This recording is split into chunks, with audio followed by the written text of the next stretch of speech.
आइए students practice करते हैं आरटीपी में आए आपके केस स्टडी की। क्वेश्चन साथ में रीड करते हैं।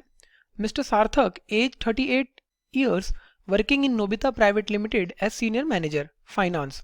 His yearly payslip for the financial year 2020-21 is as follows. Earnings के बारे में देखिए बता रहे हैं।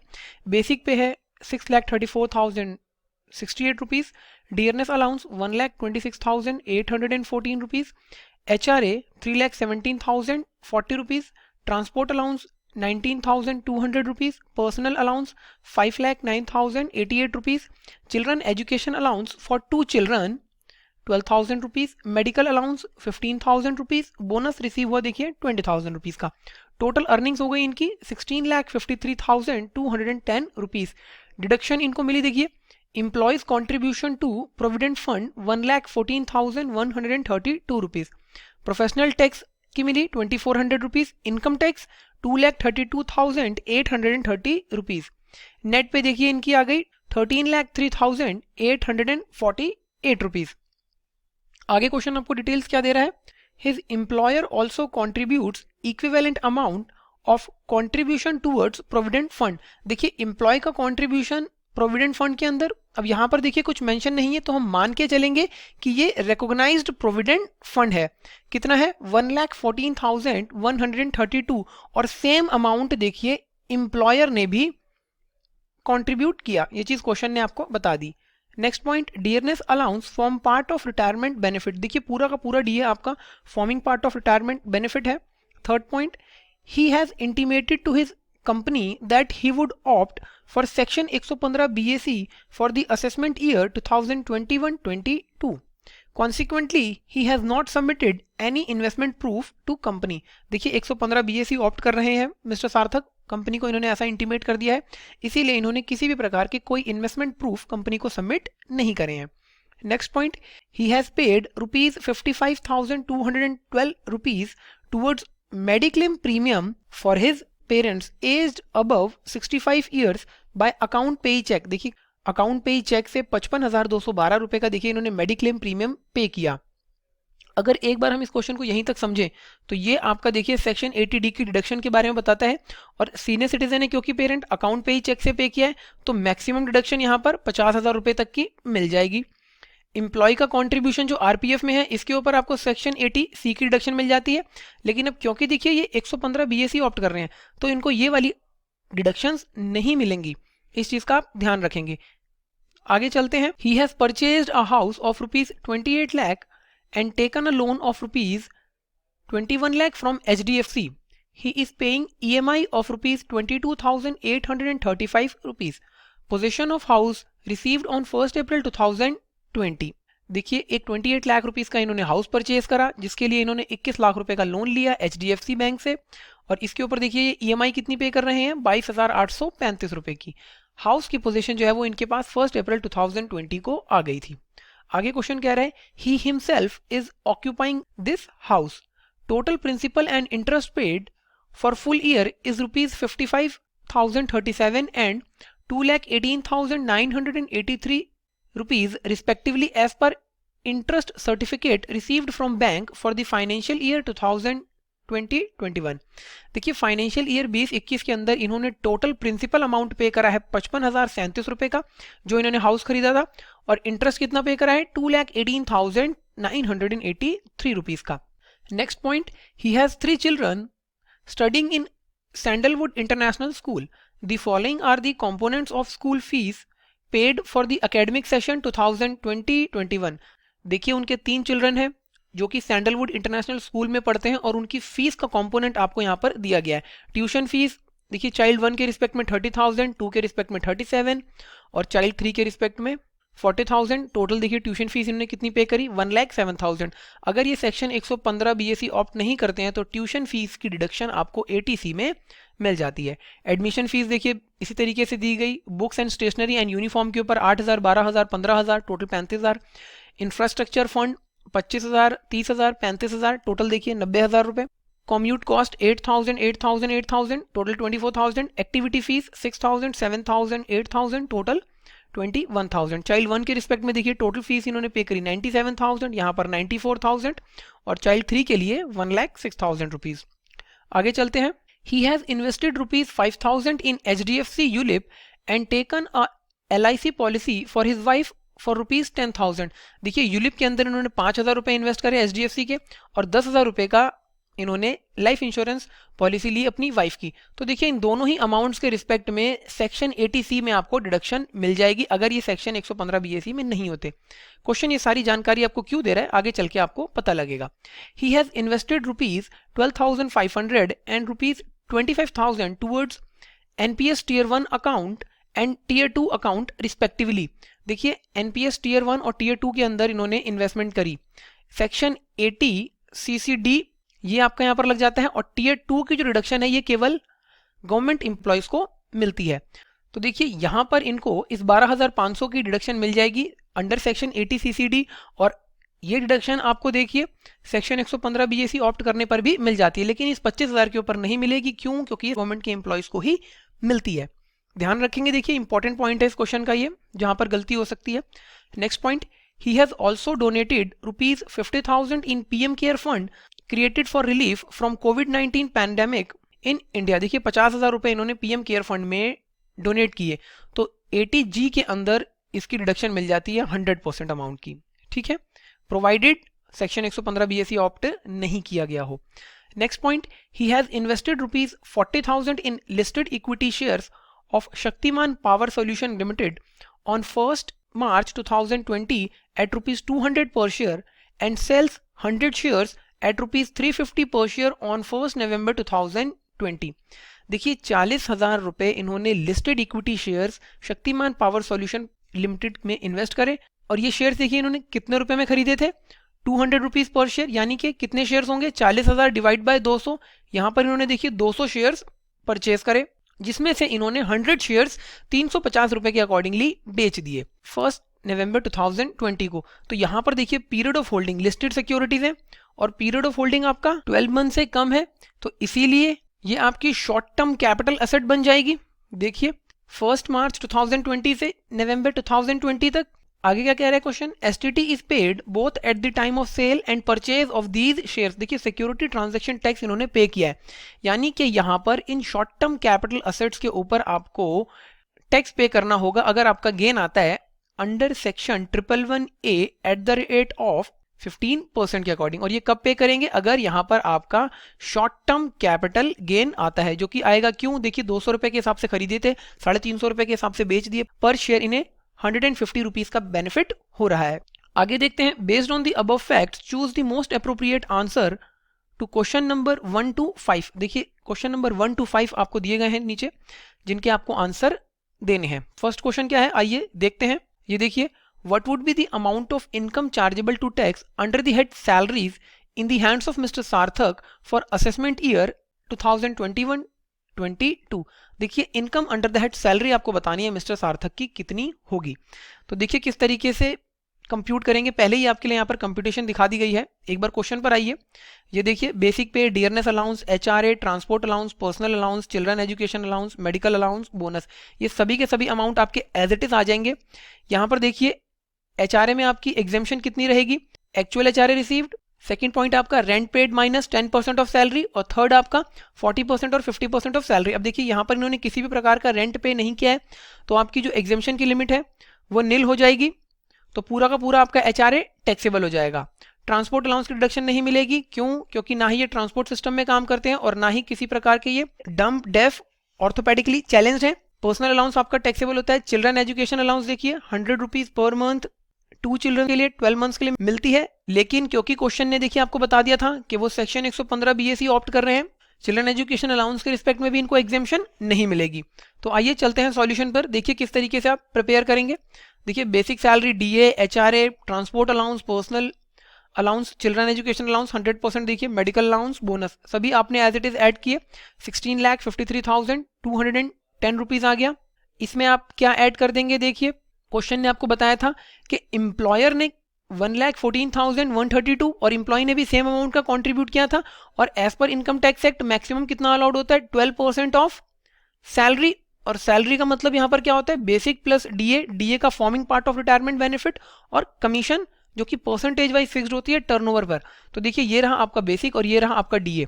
इन दोनों को ऐड करके आप 12% निकाल देंगे और उसको कंपेयर करेंगे 1,14,132 से, और जितना भी आपका एक्सेस होगा वो आपका टैक्सेबल हो जाएगा। यही चीज देखिए यहाँ पर करी गई।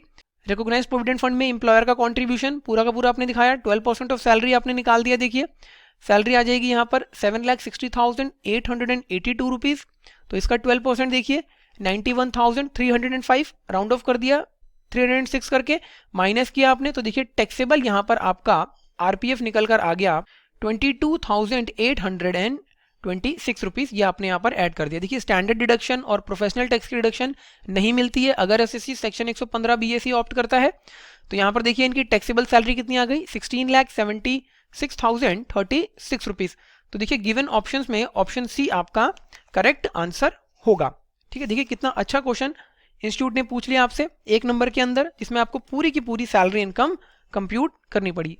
Next question, whether the tax deducted at source by Nobita Private Limited on the salary paid to Mr. Sarthak based on the intimation submitted by him is correct or not। देखिए क्वेश्चन मार्क लगा दिया, इसका मतलब क्या जो tax deduct किया गया है कंपनी के द्वारा मिस्टर सार्थक जी की इनकम पे वो सही डिडक्ट किया गया है।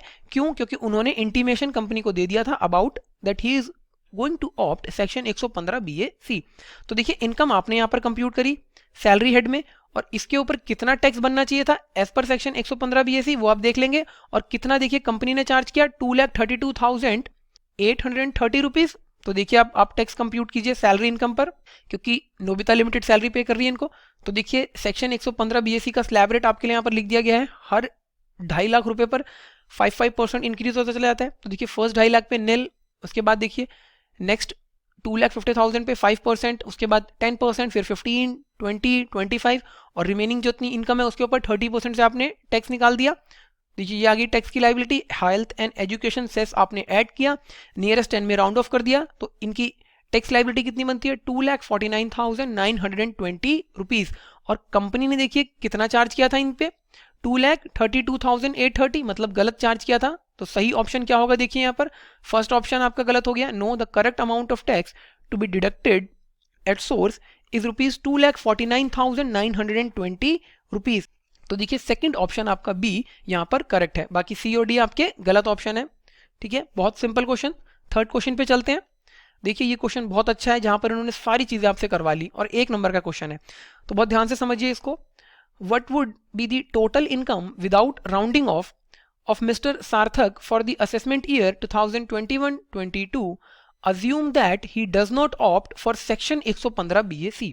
देखिए अब आपको समझ में आया कि यहाँ पर इन्होंने ये सारी की सारी कहानी क्यों बताई थी आपको डिडक्शन के रिस्पेक्ट में। ये देखिए फीस की अलग से कंपोनेंट्स, यहाँ पर देखिए आपको डिडक्शन के बारे में बताया गया था। तो क्वेश्चन के थर्ड पार्ट में देखिए आपसे पूछा गया है कि अगर वो सेक्शन 115 BAC ऑप्ट नहीं करते हैं तो उनकी टोटल इनकम क्या होगी। अब देखिए वर्ड यहाँ पर टोटल इनकम लिखा है, सैलरी इनकम नहीं लिखा सिर्फ, इसीलिए आप इनकी टोटल इनकम कंप्यूट करेंगे, जिसके लिए आपको कैपिटल गेन भी कंप्यूट करना होगा। देखिए और साथ ही साथ इस हाउस प्रॉपर्टी के ऊपर हाउस प्रॉपर्टी के हेड के अंदर इनकम कंप्यूट करनी होगी। तो देखिए किस तरीके से करेंगे, पूरी कंप्यूटेशन यहाँ पर आपके लिए शो की गई है।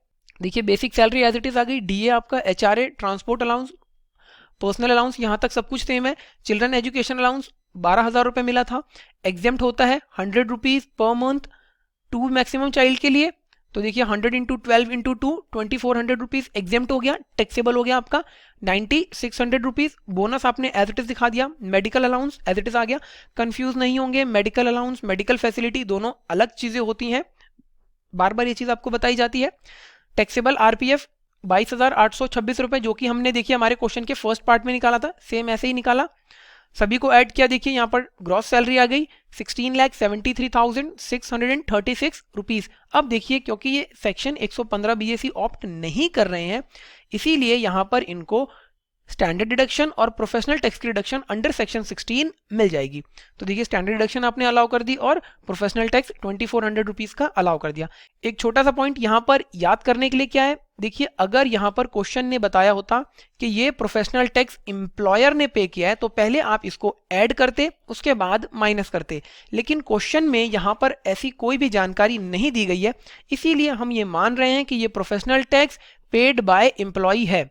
देखिए अगर ये पेड बाय एम्प्लॉयर होता तो उस केस में पहले आप प्रोफेशनल टैक्स को ऐड करते और फिर माइनस करते।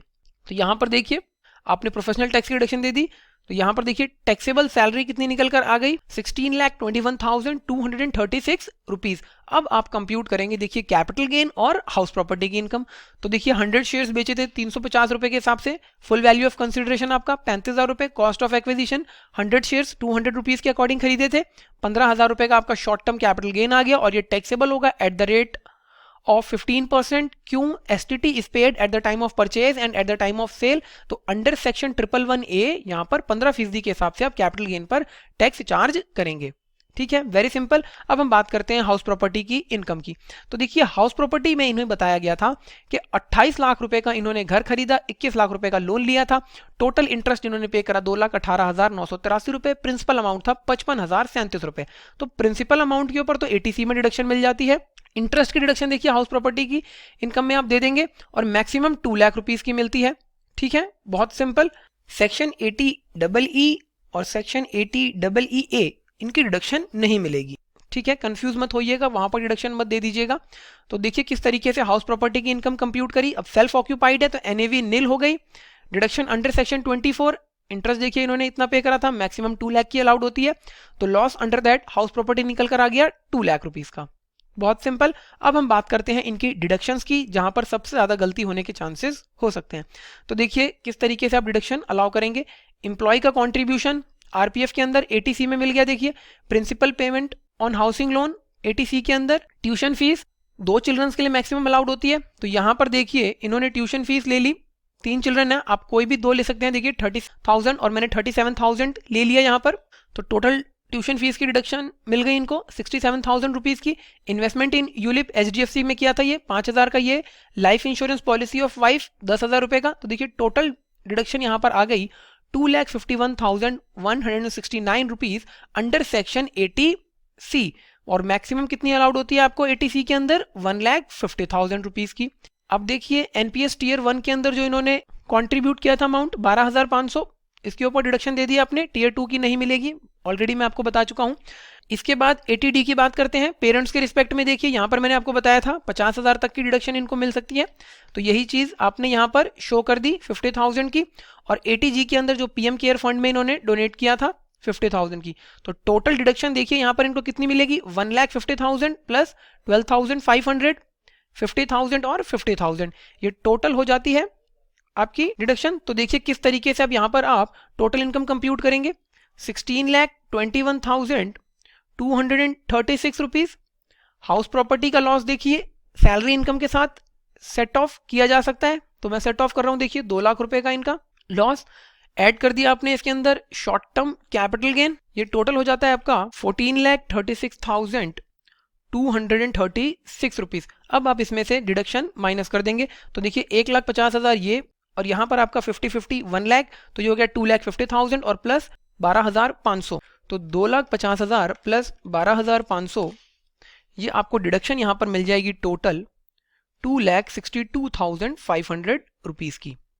तो यहां पर इनकी टोटल इनकम कितनी आ जाएगी माइनस करके आप बता देंगे 14,36,236 माइनस 2,62,500 रुपीज। तो देखिए ये आ जाता है आपका 11,73,736 रुपीज। तो देखिए आपका ऑप्शन अब कौन सा सही होगा, क्योंकि क्वेश्चन में आपसे टोटल इनकम पूछी गई थी मिस्टर सार्थक जी की, अगर वो सेक्शन 115 BSc कंसेशनल रेट का ऑप्ट नहीं करते हैं। तो देखिए ऑप्शन ए आपका यहाँ पर करेक्ट आंसर है। देखिए 1 नंबर के क्वेश्चन में कितनी सारी कंप्यूटेशन एग्जामिनर ने आपसे यहाँ पर करवा ली। तो आइए अब चलते हैं क्वेश्चन के नेक्स्ट पार्ट पर।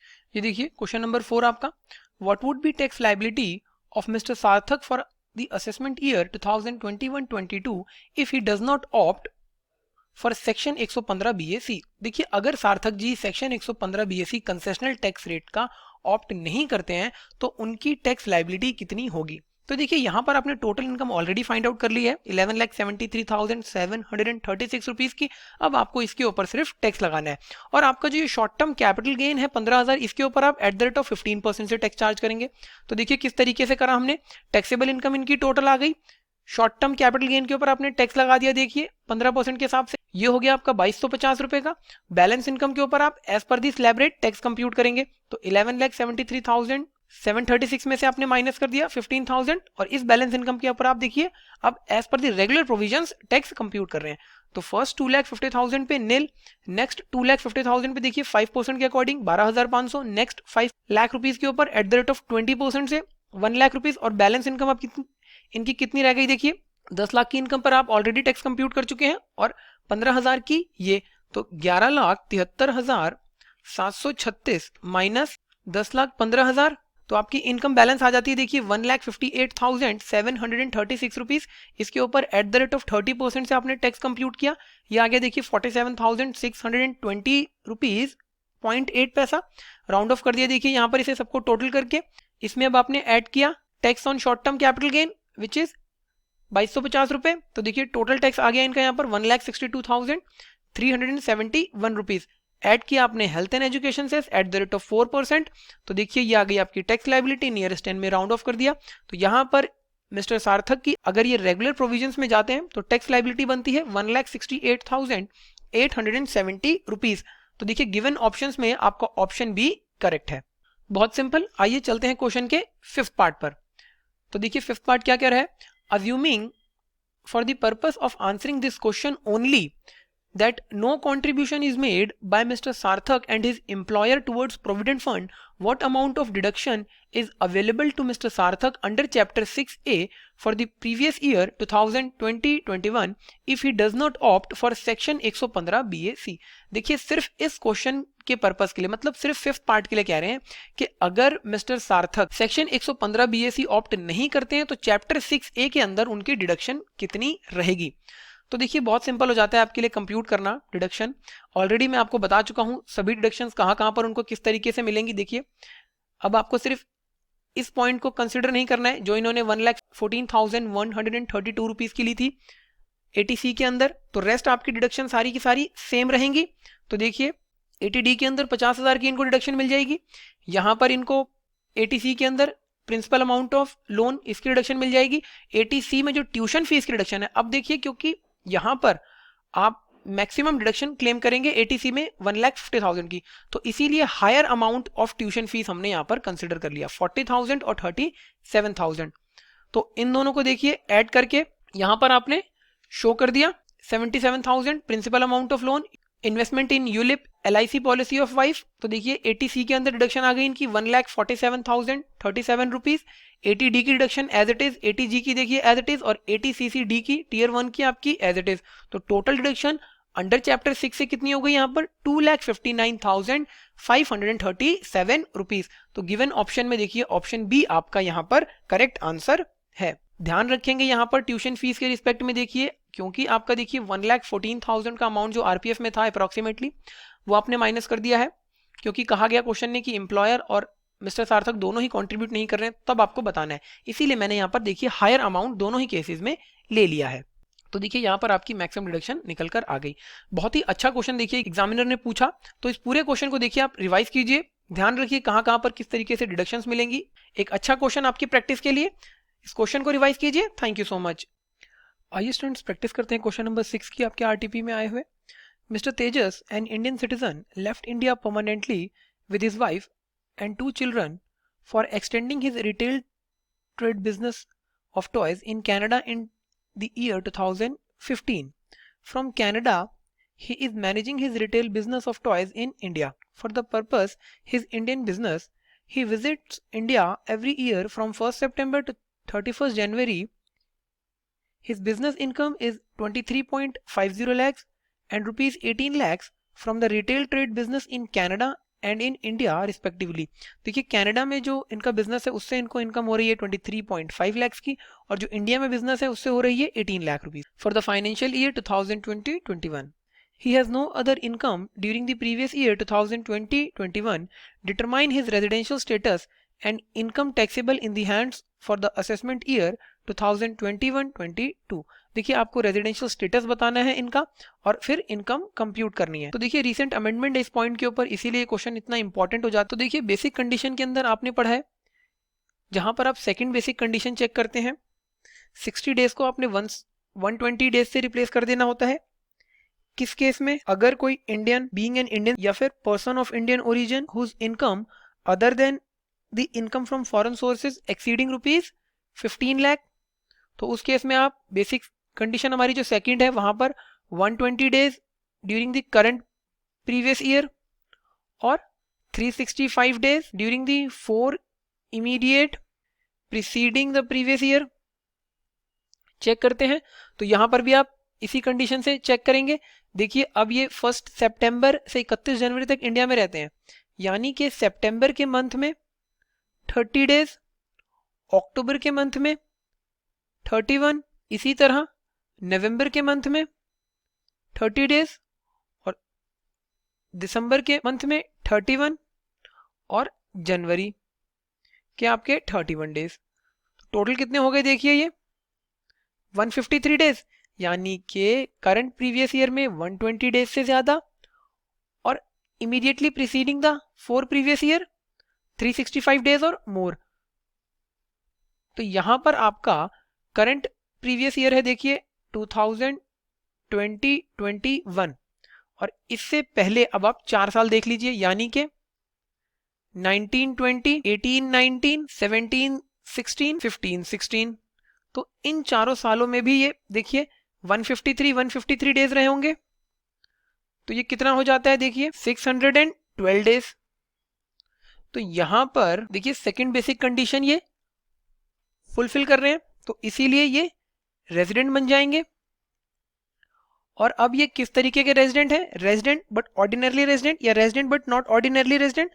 अब क्योंकि ये देखिए इनकी इनकम 15 लाख से ज्यादा है, तो अमेंडमेंट के अंदर आपने पढ़ा है कि अगर करंट प्रीवियस ईयर में ये 182 डेज से कम और 120 डेज से ज्यादा रहते हैं, तो उस केस में इनका residential status resident but not ordinarily resident रहेगा। तो प्रीवियस ईयर 20-21 या मैं कहूं असेसमेंट ईयर 21-22 के लिए ये resident but not ordinarily resident हैं। और resident but not ordinarily resident के केस में आप सिर्फ और सिर्फ केवल उसी इनकम पे टैक्स लगाएंगे जो उन्होंने इंडिया में अर्न करी है।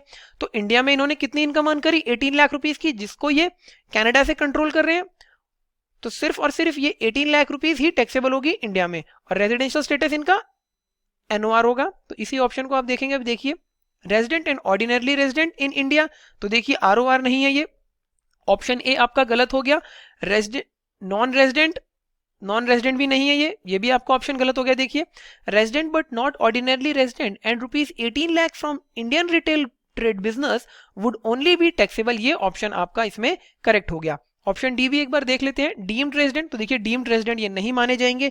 इंसर्ट किया गया है सेक्शन आपका section 6 subsection 1A finance act 2020 से, जहां पर डीम्ड रेजिडेंट किसको माना जाता है एक अलग से डिफाइन किया गया है। तो ऑप्शन नंबर सी आपका यहाँ पर करेक्ट ऑप्शन है। तो इस एक क्वेश्चन को रिवाइज कीजिए। Thank you so much. आइए स्टूडेंट्स प्रैक्टिस करते हैं क्वेश्चन नंबर 7 की। Doctor Sargun maintain 2 bank accounts, 1 current account with Canara bank for her profession and a saving bank account with State Bank of India. The following are the details of her withdrawals from these accounts during the previous year 2020-21. Date of withdrawals दी गई है देखिए Canara bank से आपको और state bank of India से कितना कितना अमाउंट करा, ये सारी डिटेल आपको दे दी गई। आगे क्वेश्चन क्या कह रहा है, she furnished her return of income for the assessment year 2020-21 and assessment year 2019-20 on or before the times limit specified under section 139 subsection 1. However, for the assessment year 2018-19 and assessment year 17-18, she has furnished her return of income belatedly. मतलब इन 2 सालों की return देखिए इन्होंने late भरी है और 2021 और 1920 की विद इन टाइम गई है। आगे क्या कह रहा है question, is any tax deductible at source under section 194N on the withdrawals made by Dr. Sargun from Canara Bank and SBI Bank? If yes, at what rate and what amount? देखिए question आपसे पूछ रहा है कि बताइए क्या under section 194N में bank TDS deduct करेगा कैनरा बैंक और एसबीआई बैंक, और अगर करेगा यदि हाँ तो किस रेट पे करेगा और किस अमाउंट पे करेगा। तो देखिए इस क्वेश्चन को सॉल्व करने के लिए आपको पता होना चाहिए सेक्शन 194N, रिसेंट अमेंडमेंट में भी आई है इस सेक्शन के ऊपर आपकी। तो सेक्शन 194N क्या कहता है कि अगर कोई बैंकिंग कंपनी या फिर कोऑपरेटिव सोसाइटी जो कि बैंकिंग बिजनेस में है या पोस्ट ऑफिस अगर 1 करोड़ से ज्यादा अमाउंट पे करता है ड्यूरिंग द प्रीवियस ईयर, तो उसको टीडीएस डिडक्ट करना होगा एट द रेट ऑफ 2% से, ठीक है। और ये टीडीएस किस अमाउंट पर डिडक्ट होगा, एक्सेस अमाउंट जितना भी 1 करोड़ से ज्यादा होगा। तो देखिए सेक्शन 194N ने स्पेसिफिकली बता दिया कि आपको ये 1 करोड़ की लिमिट बैंक वाइज चेक करनी है, असेसी वाइज चेक नहीं करनी है, ठीक है। अब आप यहां पर भी यही चीज देखेंगे। रीसेंट अमेंडमेंट क्या है, आइए एक बार मैं बता देता हूं आपको। According to the recent amendment, अगर जिस साल देखिए अमाउंट विड्रॉ हुआ है इससे प्रीवियस 3 सालों की रिटर्न आप देखेंगे, अगर असेसी ने ये तीनों रिटर्न टाइमली फाइल नहीं करी है तो वहां पर आपका रेट टीडीएस का 5% हो जाएगा in case amount of withdrawn is more than 1 crore. तो यहां पर देखिए इन्होंने आपका करंट प्रीवियस ईयर कौन सा है, 2020-21, तो इसके नेक्स्ट इमीडिएट प्रीसीडिंग 3 ईयर्स आप चेक करेंगे, यानी कि 2019-20, 2018-19 और 2017-18। तो देखिए 2019-20 की रिटर्न तो इन्होंने टाइमली फिल कर दी थी, और 2018-19 और 2017-18 की जो रिटर्न है ये बिलेटेड है। तो अगर इन्होंने इन तीनों सालों की रिटर्न टाइमली फिल नहीं करी होती तो यहां पर आपका ये 5% वाला रेट एप्लीकेबल हो जाता। कब, अगर 1 करोड़ से ज्यादा अमाउंट विड्रॉ किया गया तो यहां पर देखिए कैनरा बैंक से इन्होंने कितना अमाउंट विड्रॉ किया, आपके लिए टोटल करके दिखा दिया गया यहां पर 1,20,20,000 रुपीज। और एसबीआई से कितना किया गया है, आइए एक बार फटाफट करके देख लेते हैं। 15,50,000 प्लस 14 लाख प्लस 16 लाख 13,000, और ये हो जाता है आपका 45,63,000। तो स्टेट बैंक ऑफ इंडिया या मैं कहूं सेविंग बैंक अकाउंट से इन्होंने जितना अमाउंट विड्रॉ करा है इसके ऊपर तो किसी भी प्रकार का कोई टीडीएस नहीं लगेगा, नो टीडीएस। और आपने देखा कि जो कैनरा बैंक यानी कि इनका करंट अकाउंट है, यहां से इन्होंने 1 करोड़ से ज्यादा अमाउंट विड्रॉ किया है।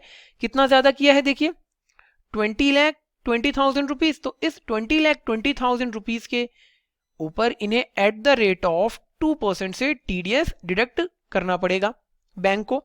तो रिटर्न फाइल नहीं है टाइम से, इसलिए 5% का रेट यहां पर नहीं लग रहा है। तो आइए अब देखते हैं ऑप्शंस को किस तरीके से दिए गए हैं। TDS is deductible at source on 33,79,000 at the rate of 5% by Canara Bank and no tax is deductible by SBI. तो देखिए ये ऑप्शन गलत हो गया आपका। TDS is deductible at source on 20,20,000 at the rate of 5% by Canara Bank and no tax is deductible by SBI। तो देखिए amount तो यही रहेगा लेकिन रेट आपका ये 5% का नहीं रहेगा। क्यों, पिछले 3 साल में से उन्होंने 1 साल की रिटर्न जो है वो टाइमली फिल कर दी है। तो ऑप्शन बी भी आपका गलत हो गया। TDS is deductible at source on 20,20,000 rupees at the rate of 2% by Canara Bank and no tax is deductible by SBI। तो ये ऑप्शन देखिए हमारा करेक्ट है। डी ऑप्शन भी एक बार देख लेते हैं क्या कह रहा है। TDS is deductible at source on 75 lakh. तो देखिए गलत हो गया, 75 लाख रुपीस पर डिडक्ट नहीं होगा, जितना एक्सेस अमाउंट होता है उसी पे डिडक्ट किया जाता है। तो देखिए एक बहुत अच्छा क्वेश्चन अमेंडमेंट को कवर करता हुआ, जहां पर कंफ्यूजन क्रिएट की जा सकती है आपके माइंड में। तो इस क्वेश्चन को रिवाइज कीजिए। Thank you so much. आइए स्टूडेंट्स प्रैक्टिस करते हैं क्वेश्चन नंबर 8 की। आरटीपी में आपके आए हुए Miss Rimjim, aged 32 years and interior decorator, has professional receipt of rupees 25,60,000 for the previous year 2020-21. She also earned rupees 1,25,000 as dividend and rupees 4,65,000 as interest income on fixed deposit. She incurred expenses of rupees 13 lakh for her profession and rupees 30,000 as interest on loan for making investment in shares on which she received dividend। देखिए dividend जिन shares पे इन्होंने earn किया वहां investment करने के लिए इन्होंने loan लिया था जिसके ऊपर इन्होंने 30,000 रुपए का इंटरेस्ट पे किया। What would be her total income for the assessment year 2021-22? आपको टोटल इनकम बतानी है इनकी असेसमेंट ईयर 21-22 के लिए। Assuming that she wishes to make maximum tax saving without getting her books of account audited. Underline the word without getting her books of account audited. देखिए अपनी किताबों का ये ऑडिट नहीं करवाना चाहती हैं। सेक्शन 44AB में आपने पढ़ा है कि अगर 50 लाख से ज्यादा प्रोफेशन के केस में रिसीट्स होती हैं तो ऑडिट करवाना पड़ेगा। यहां पर देखिए इनकी रिसीट्स है 25,60,000, तो सेक्शन 44AB एप्लीकेबल नहीं होता है। लेकिन अब ये क्योंकि यहां पर मैक्सिमम टैक्स सेव करना चाहती हैं और अपनी किताबों का ऑडिट नहीं करवाना चाहती हैं, देखिए अगर ये सेक्शन 44AD ऑप्ट करती हैं तो उस केस में इनकी इनकम कितनी मानी जाएगी, 50% of gross receipts deemed profit मान लिया जाएगा। और अगर इनको लगता है कि इनका प्रॉफिट इस डीम्ड प्रॉफिट से कम है तो उस केस में इनको अपनी किताबें ऑडिट करवानी पड़ेंगी। इसीलिए ये ऑडिट नहीं करवाना चाहती हैं तो ये सेक्शन 44 AD ए को ऑप्ट कर लेंगी। देखिए ये हिडन पॉइंट है जहां पर आपको आइडेंटिफाई करना होगा कि किस तरीके से इनको मैक्सिमम टैक्स से सेव हो सकता है और इनकी किताबों को ऑडिट भी ना करवाना पड़े।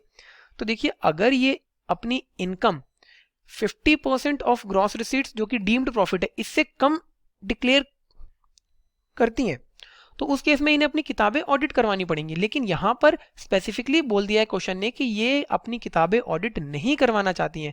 तो किताबें ऑडिट नहीं करवाना चाहती हैं और टैक्स सेव करना चाहती हैं तो उस केस में आप सेक्शन 44 ADA मिस रिमझिम के ऊपर लगा देंगे। क्यों? क्योंकि ये प्रोफेशनल है इसीलिए सेक्शन 44 ADA ऑप्ट कर सकती हैं। इनका जो प्रोफेशन है वो सेक्शन 44 AA सबसेक्शन 1 के अंदर मेंशन प्रोफेशन है। तो देखिए किस तरीके से आप इनकी इनकम कंप्यूट करेंगे। तो देखिए प्रोफेशन से इनके पास रिसीट्स आई है 25,60,000 और एज पर सेक्शन 44 AD 50% आप डीम्ड प्रॉफिट मान लेते हैं। तो 25,60,000 का 50% जब आप निकालते हैं तो ये हो जाएगा आपका 12,80,000। ये होगी देखिए इनकी प्रोफेशन से। इसके बाद आप इसमें ऐड कर देंगे डिविडेंड इनकम और डिविडेंड इनकम के ऊपर देखिए इन्होंने कुछ एक्सपेंडिचर अर्न किया है। कितना डिविडेंड इनकम इन्होंने अर्न करी? 1,25,000 रुपीज की। और इंटरेस्ट कितना पे करा इन्होंने इसके ऊपर? 30,000 रुपीज का। तो क्या अब यहां पर आप पूरा 30,000 माइनस कर देंगे? जी नहीं, आपको यहां पर याद करना होगा सेक्शन 57 अमेंडमेंट का पॉइंट है। देखिए जहां पर यह चीज बताई गई थी कि मैक्सिमम 20% ऑफ डिविडेंड अमाउंट आपको डिडक्शन मिलेगी। और किस केस में? जब आपने इन्वेस्टमेंट करने के लिए लोन ले रखा है और उस पर इंटरेस्ट पे करा है। तो 20% ऑफ डिविडेंड यानी कि 1,25,000 का ये हो जाता है आपका 25,000 रुपए। तो टैक्सेबल पोर्शन डिविडेंड का कितना हो जाएगा यहाँ पर? 1 लाख रुपीस का। इसके बाद देखिए इन्हें इंटरेस्ट रिसीव हुआ on FD। Interest on FD कितना रिसीव हुआ? 4,65,000 रुपीज। अब आप सभी को टोटल कर दीजिए, इनकी ग्रॉस टोटल इनकम यहाँ पर आ जाएगी।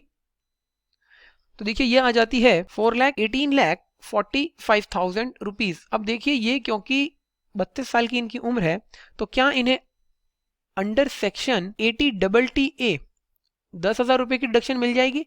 तो देखिए 80TTA की डिडक्शन जो है इंटरेस्ट में मिलती है, लेकिन other than FDR fix deposit के ऊपर जो इंटरेस्ट मिलता है वो इनकम यहां पर इंक्लूड नहीं की जाती है। मतलब अंडर सेक्शन 80TTA की डिडक्शन आपको नहीं मिल सकती। तो यहां पर इनकी ग्रॉस टोटल इनकम ही टोटल इनकम बन जाएगी, यानी कि ऑप्शन ए आपका यहां पर करेक्ट है। देखिए बहुत इंपॉर्टेंट क्वेश्चन है ये। क्यों? क्योंकि यहां पर आपको ये आइडेंटिफाई करना होगा कि इन्होंने सेक्शन 44 ADA ऑप्ट करा है प्रिजम्पटिव इनकम का। अगर ये चीज आपने आइडेंटिफाई नहीं करी तो इस क्वेश्चन को आप सॉल्व नहीं कर पाएंगे। तो एक बहुत अच्छा question exam point of view से, इस क्वेश्चन को प्रिपेयर कीजिए। Thank you so much.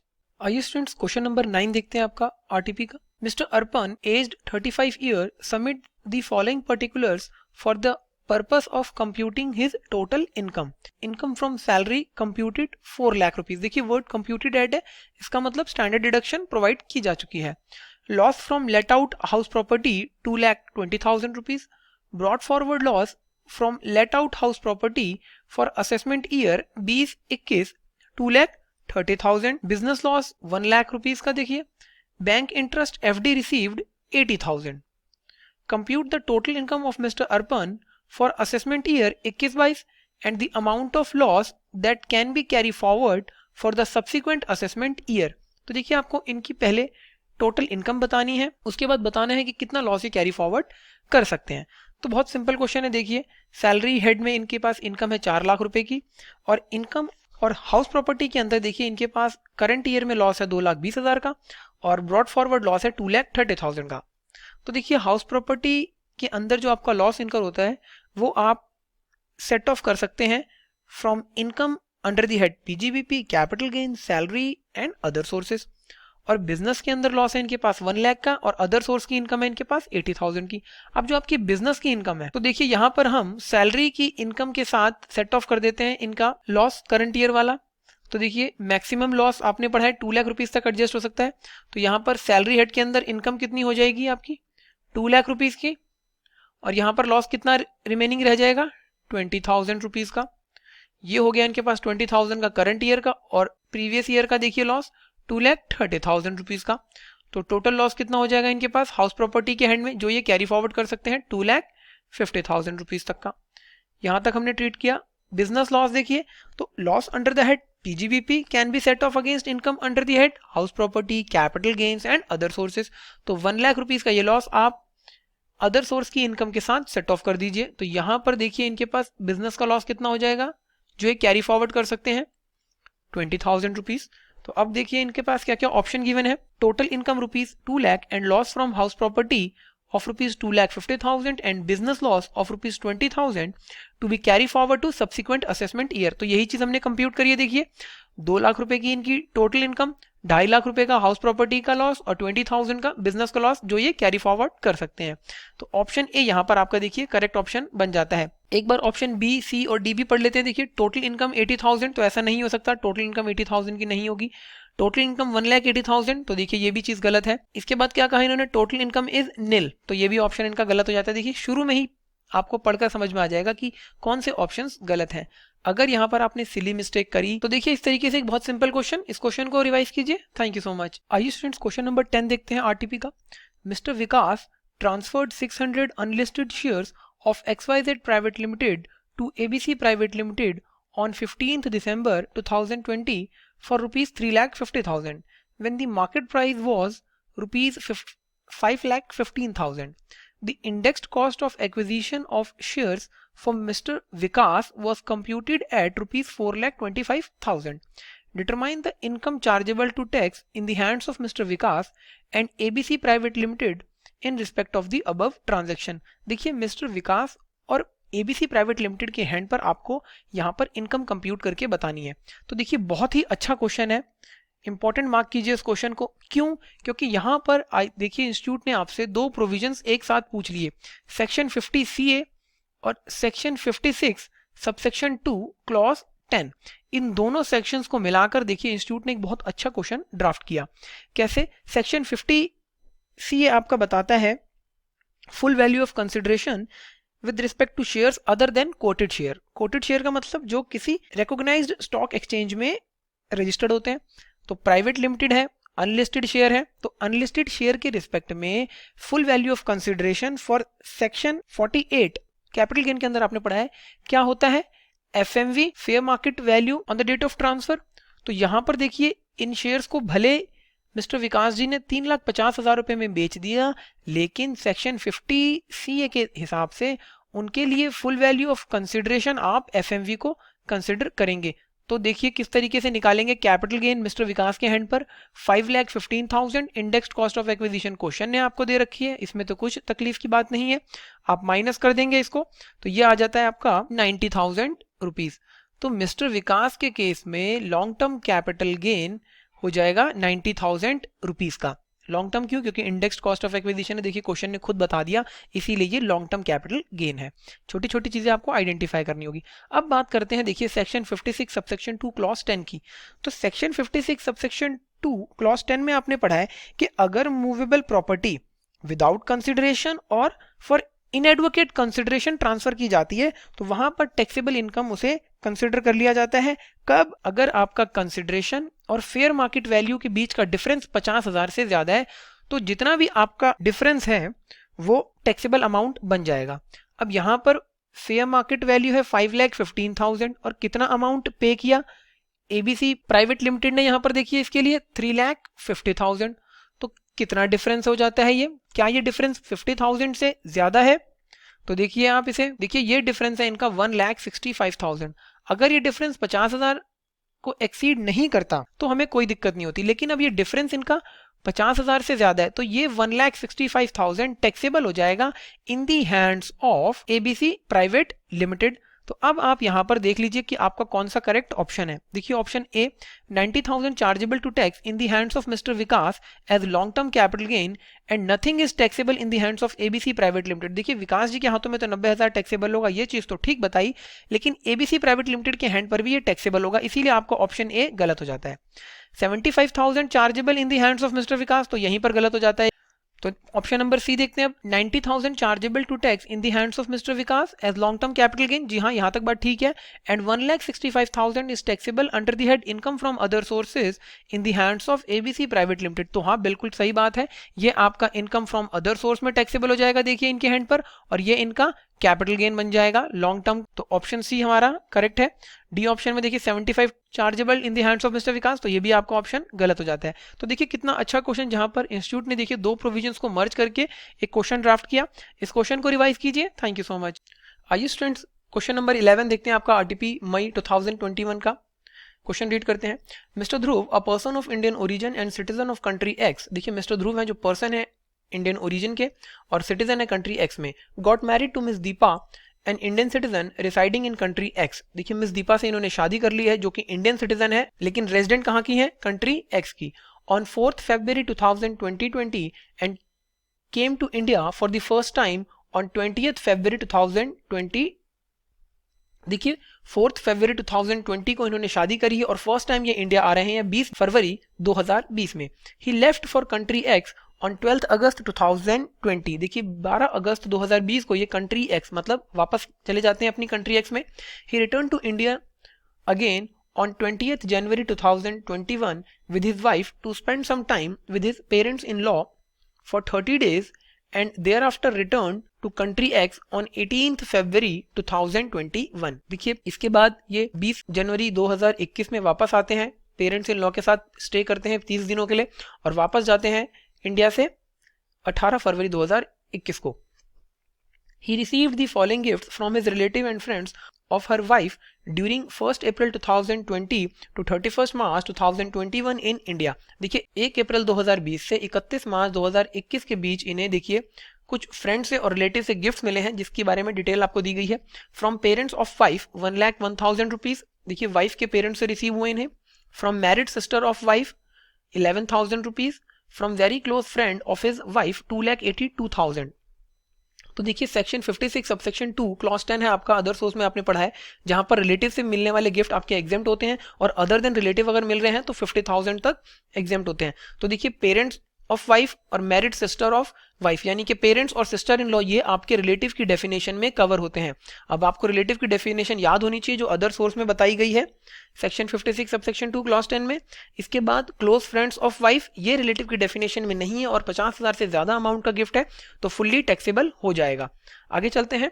Point A, determine his residential status and compute the total income chargeable to tax along with the amount of tax payable on such income for the assessment year 2021-22। तो देखिए तीन चीजें पूछी first part में। पहला आपसे पूछा गया है रेजिडेंशियल स्टेटस, उसके बाद total income and then tax liability. तो आपको बतानी है यहाँ पर मिस्टर ध्रुव के रिस्पेक्ट में residential status, total income and tax liability.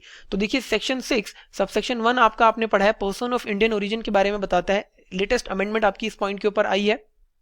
क्या कहता है कि अगर कोई इंडिविजुअल जो पर्सन ऑफ इंडियन ओरिजिन है वो इंडिया में आता है और उसकी income other then foreign sources मतलब इंडियन इनकम 15 लाख को एक्सीड करती है, तो उस केस में आप प्रीवियस ईयर के अंदर कितने दिन चेक करेंगे, 120 डेज और मोर, और preceding the 4 immediate previous year 365 days और मोर। तो अगर प्रीवियस ईयर में 120 डेज और preceding the 4 previous year 365 days और मोर स्टे कर जाता है व्यक्ति जो कि पर्सन ऑफ इंडियन ओरिजिन है और जिसकी इनकम 15 लाख को एक्सीड करती है, तो वहां पर उसे रेजिडेंट ट्रीट किया जाएगा। ठीक है, अब यहां पर देखिए 4th February 2020 को इनकी शादी हुई थी और 20 फरवरी 2020 में आए। यहां पर आपका प्रीवियस ईयर है 1 अप्रैल 2020 से 31 मार्च 2021 तक के लिए। देखिए 20 फरवरी 2020 से 31 मार्च 2020 तक का पीरियड आपका प्रीवियस ईयर 1920 में आ जाता है, तो इसको कंसिडर नहीं करेंगे, सिली मिस्टेक हो जाती है। आइए डायरेक्ट चलते हैं सॉल्यूशन पर और देखते हैं किस तरीके से इसको प्रेजेंट करेंगे। तो ये देखिए पॉइंट है आपका, determination of residential status and computation of total income and tax payable of mister Dhruv under section 6 subsection 1 an individual being a person of Indian origin who comes on a visit to India during the previous year and his total income other than the income from foreign sources exceed rupees 15 lakh, मतलब Indian income के बारे में यहां पर बात की जा रही है। अदर देन फॉरेन सोर्सेज, देखिए लॉ में word other than income from foreign sources लिखा गया है, आप भी यही लिख के आएंगे एग्जाम में। Is said to be resident in India if stayed in India for a total period of 120 days or more during that previous year and for 365 days or more during the 4 immediate preceding the relevant previous year। देखिए 15 लाख को exceed करती है तो current previous year में 120 days और मोर और preceding the 4 previous year 365 days और मोर की कंडीशन आप चेक करेंगे। लेकिन अगर इनकम 15 लाख को एक्सीड नहीं करती है तो आपकी पुरानी बेसिक कंडीशन 182 डेज और मोर वाली लग जाएगी। यही चीज देखिए नीचे लिखी हमने। However, in case the total income other than the income from foreign sources does not exceed rupees 15 lakh, the said individual is said to be resident in India only if he stayed in India for a period of 182 days or more during that previous year. Since in the present case, total income other than from foreign sources of Mr. Dhruv, a person of Indian origin does not exceed rupees 15 lakh। कैसे? सिर्फ और सिर्फ ये 2,82,000 देखिए इनका यहाँ पर taxable income का पार्ट बनेगा, ये तो इनका एग्जेम्प्ट हो जाएगा। इसीलिए मिस्टर ध्रुव की इनकम 15 लाख से कम है। तो यही चीज लिखी देखिए हमने। He would be said to be resident in India only if he stay in India for 182 days और more during the previous year 2020-21 relevant to assessment year 21-22। तो देखिए यहाँ पर आप 182 डेज की कंडीशन को चेक करेंगे। तो कैसे करेंगे देखिए, 1 अप्रैल 2020 से 12 अगस्त 2020 तक, उसके बाद 20 जनवरी 2021 से 31 मार्च 2021 तक के पीरियड के लिए। तो ये देखिए हमने कंप्यूट करके दिखाया। His stay in India during the previous year 2021 is as under. 1 अप्रैल 2020 से 12 अगस्त 2020 तक 134 डेज और 20 जनवरी 2021 से 18 फरवरी 2021 तक 30 दिन, टोटल हो जाता है देखिए 164 डेज। अब ये 182 डेज से कम है, इसीलिए मिस्टर ध्रुव यहाँ पर नॉन रेजिडेंट कहलाएंगे। देखिए since mister Dhruv has stayed in India during the previous year for less than 182 days, he is said to be non resident. Accordingly, his total income and tax payable would be computed in the following manner। तो देखिए पहली चीज आपने compute करके बता दी यहाँ पर कि इनका रेजिडेंशियल स्टेटस नॉन रेजिडेंट है। अब आप यहाँ पर इनकी टोटल इनकम और टैक्स लाइबिलिटी कंप्यूट करेंगे। तो ये देखिए टोटल इनकम आपने कंप्यूट करी। Computation of total income and tax payable of mister Dhruv for the assessment year 2021-22। Income from other source, देखिए गिफ्ट रिसीव हुए हैं इसीलिए सारी अदर सोर्स का पार्ट बन गया। पेरेंट्स से रिसीव हुआ देखिए इनके वाइफ की यानी कि पेरेंट इन लॉ से, और ये सिस्टर इन लॉ से रिलेटिव की डेफिनेशन में आते हैं इसीलिए नील कर दिया आपने। यही चीज यहाँ पर लिखी गई है। 1,01,000 rupees receive from parents of wife would be exempt since parents of wife fall within the definition of relative and gifts from a relative are not chargeable to tax. Sister-in-law is also fall within the definition of relative and gift received from relative are not chargeable to tax, इसीलिए नील। अब देखिए very close friend से इन्हें मिला 50,000 से ज्यादा amount किया इसीलिए पूरा का पूरा अमाउंट टैक्सेबल हो गया 2,82,000 का। अब आप इसके ऊपर टैक्स लाइबिलिटी कंप्यूट कर देंगे। इंडिविजुअल है 2,50,000 की आपकी बेसिक एग्जेम्पशन लिमिट का फायदा मिल जाएगा। तो 2,82,000 माइनस 2,50,000, 32,000 की इनकम के ऊपर आपने 5% के हिसाब से देखिए 1,600 रुपीज का टैक्स कंप्यूट करा। एट द रेट ऑफ 4% से इसमें हेल्थ एंड एजुकेशन सेस आपने देखिए ऐड कर दिया, नियरेस्ट 10 में राउंड ऑफ किया। तो टोटल टैक्स लाइबिलिटी मिस्टर ध्रुव की बनकर आ गई असेसमेंट ईयर 21-22 में 1,660 रुपीज की। अब देखिए अगर आप में से किसी स्टूडेंट के मन में डाउट आ रहा है कि इनकी इनकम देखिए 5 लाख से कम है तो इनको सेक्शन 87A की रिबेट का बेनिफिट क्यों नहीं दिया गया? क्यों? क्योंकि 87A जो आपका सेक्शन है उसकी रिबेट का बेनिफिट केवल और केवल रेजिडेंट इंडिविजुअल्स को मिलता है। अब यही क्योंकि यहाँ पर रेजिडेंट नहीं है इसीलिए इनको इसका बेनिफिट नहीं मिला। बहुत सिंपल। अब देखिए बात करते हैं क्वेश्चन के सेकंड पॉइंट में क्या पूछा गया था। आइए, will your answer change if he has received rupees 16 lakh instead of rupees 2,82,000 from very close friends of his wife during the previous year 2020-21 and he stayed in India for 400 days during the 4 preceding the previous year 2020-21। तो देखिए कह रहे हैं कि यहाँ पर अगर इन्हें 2,82,000 की जगह 16 लाख रुपए मिले होते और इसके साथ इन्होंने प्रीसीडिंग द 4 प्रीवियस ईयर में 400 डेज का स्टे किया होता तो बताइए आंसर पे क्या इंपैक्ट आता। तो देखिए बहुत सिंपल, अब 16 लाख रुपए मिल रहे हैं तो 120 डेज की कंडीशन आप चेक करेंगे प्रीवियस ईयर में, तो उस केस में ये रेजिडेंट बन जाएंगे। यही चीज हमने यहाँ पर लिखी देखिए पॉइंट नंबर बी में आपका। Determination of residential status and computation of total income and tax payable of mister Dhruv if he has received cash gift from non relative for rupees 16 lakh where an individual being a person of Indian origin comes on visit to India and he is having total income other than income from foreign sources exceeding rupees 15 lakh during the previous year, such individual is said to be resident in India if he stays in India during the previous year for 120 days or more and 365 days or more during the 4 years immediately preceding the relevant previous year. As per section 6 subsection 6, such individual whose stay in India is for 120 days or more but less than 182 days in the previous year 2020-21 would be resident but not ordinarily resident. क्या मतलब, अगर 120 दिन और उससे ज्यादा वो रहते हैं लेकिन 182 दिन से कम रहते हैं तो वो resident but not ordinarily resident कहलाएंगे. अमेंडमेंट आपकी देखिए सेक्शन 6 सबसेक्शन 6 के अंदर बहुत इंपॉर्टेंट पॉइंट है आपका ये. तो देखिए, irrespective of his residential status or number of days of stay in India in the immediately preceding previous years, अगर करंट प्रीवियस ईयर में 182 डेज और उससे कम रहे हैं तो उनका residential status not ordinarily resident रहेगा. ठीक है, तो यही चीज लिखी यहाँ पे आपने देखिए. Mister Dhruv is a person of Indian origin who has come on a visit to India during the previous year since his total income other than income from foreign sources exceed rupees 15 lakh. क्यों? क्योंकि अब इन्हें 16 lakh rupees के gift मिल रहे हैं आपके second case में. And his stay in India is for 164 days during the previous year 2021 and for 400 days during the 4 immediate preceding previous years 2020-21. He is resident but not ordinarily resident in India for the previous year 2021. देखिए, current previous year में 120 दिन से ज्यादा रहे हैं ये, लेकिन 182 days या उससे ज्यादा नहीं रहे हैं, इसीलिए resident but not ordinarily resident बन जाते हैं. In such case his total income and tax payable would be computed in the following manner. अब देखिए कैसे निकालेंगे आप इनकी इनकम. तो ये दो पॉइंट्स आपके सेम रहे एज इट इज, नील नील. यहाँ पर 16 लाख ले लिया आपने, अब आपने इसके ऊपर टैक्स लाइबिलिटी कंप्यूट करी. यहां पर देखिए ये tax liability as per section 115 BAC new tax regime के अकॉर्डिंग कंप्यूट करके दिखाई गई है. देखिए, एग्जाम में जब तक ये चीज मेंशन ना हो आपको करके दिखाने की जरूरत नहीं है. यहां पर ये सिर्फ आपकी नॉलेज के लिए दिखाई गई है. ये देखिए, tax on total income 16 lakh पे आपने निकाला अप टू 2,50,000 नील, पूरा का पूरा स्लैब रेट आपने लिख दिया. उसके अकॉर्डिंग टैक्स लाइबिलिटी इन सभी का टोटल किया आपने, तो देखिए ये आ गया 2,17,500. हेल्थ एंड एजुकेशन से सेट किया तो यहाँ पर देखिए टोटल टैक्स पेबल आ गया 2,26,200 रुपीज का.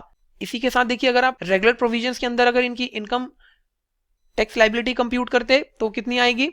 ये देखिए, since his tax payable as per normal provision is rupees 3,04,000. अगर आप इस 16 लाख के ऊपर नॉर्मल प्रोविजंस के अकॉर्डिंग या रेगुलर प्रोविजंस के अकॉर्डिंग टैक्स निकालेंगे तो वो आएगा आपका 3,04,200. ये देखिए टैक्स प्लानिंग करके दिखा दी गई है यहाँ पर. एग्जाम में जब तक क्वेश्चन ये चीज बोले ना, आपको करके दिखाने की जरूरत नहीं है. 2,92,500, 1,12,500 plus 30% of 6 lakh income exceeding rupees 30 lakh. देखिए 10 लाख से ज्यादा इनकम जो आपका रेगुलर टैक्स प्रोविजन है उसमें 5%, 20% और मोर देन 10 लाख की इनकम पे 30%. 16 लाख की इनकम है तो 6 लाख रुपए के ऊपर देखिए 30% और बाकी की आपकी जो 10 लाख की इनकम है उसके ऊपर टैक्स लाइबिलिटी आपकी 1,12,500 बन जाती है.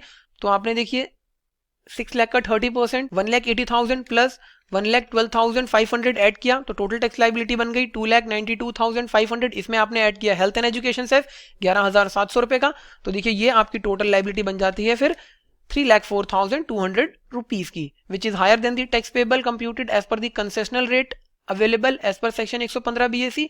It is beneficial for him to opt for section 115 BAC. ये यहाँ पर देखिए इन्होंने बता दिया है कि सेक्शन 115 बीएसी में इनकी लाइबिलिटी 2,26,200 बनती है और रेगुलर प्रोविजंस के अकॉर्डिंग 3,04,200. इसीलिए बेनिफिट इसमें है कि ये सेक्शन 115 बीएसी ऑप्ट करें. टैक्स प्लानिंग का प्रोविजंस को भी देखिए यहाँ पर आपको समझा दिया गया है न्यू टैक्स रिजिम और क्या इंपैक्ट आता है इनके रेजिडेंशियल स्टेटस पर. अगर 16 लाख की इनकम रिसीव करी तो ये resident but not ordinarily resident बन जाते हैं. तो एग्जाम पॉइंट ऑफ व्यू से देखिए एक बहुत अच्छा क्वेश्चन, इस क्वेश्चन को रिवाइज कीजिए. Thank you so much.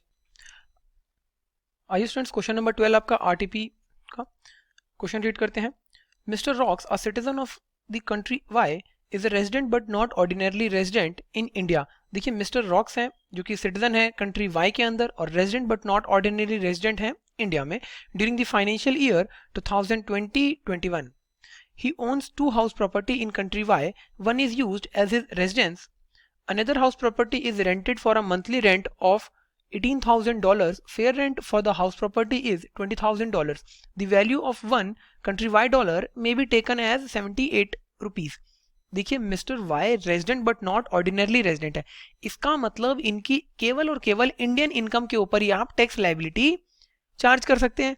तो अगर ये resident but not ordinarily resident है और इनकम अर्न करते हैं बाहर की किसी हाउस प्रॉपर्टी से अपनी कंट्री में जो कि इनकी है, तो उसके ऊपर आप टैक्स चार्ज नहीं करेंगे। तो इस हाउस प्रॉपर्टी के ऊपर जो दो इनके पास कंट्री वाई में है, इसके ऊपर टैक्स चार्ज नहीं किया जाएगा। आगे देखते हैं, he took ownership and possession of a flat in Delhi on 1 October 2020 which is used for self occupation while he is in India. देखिए 1 अक्टूबर 2020 को इन्होंने दिल्ली के अंदर एक फ्लैट परचेज कर लिया था, जो कि ये सेल्फ ऑक्यूपेशन के लिए यूज करते हैं जब ये इंडिया में होते हैं। The flat was used by him for 3 months eight the time when he visited India during the previous year 2020-21।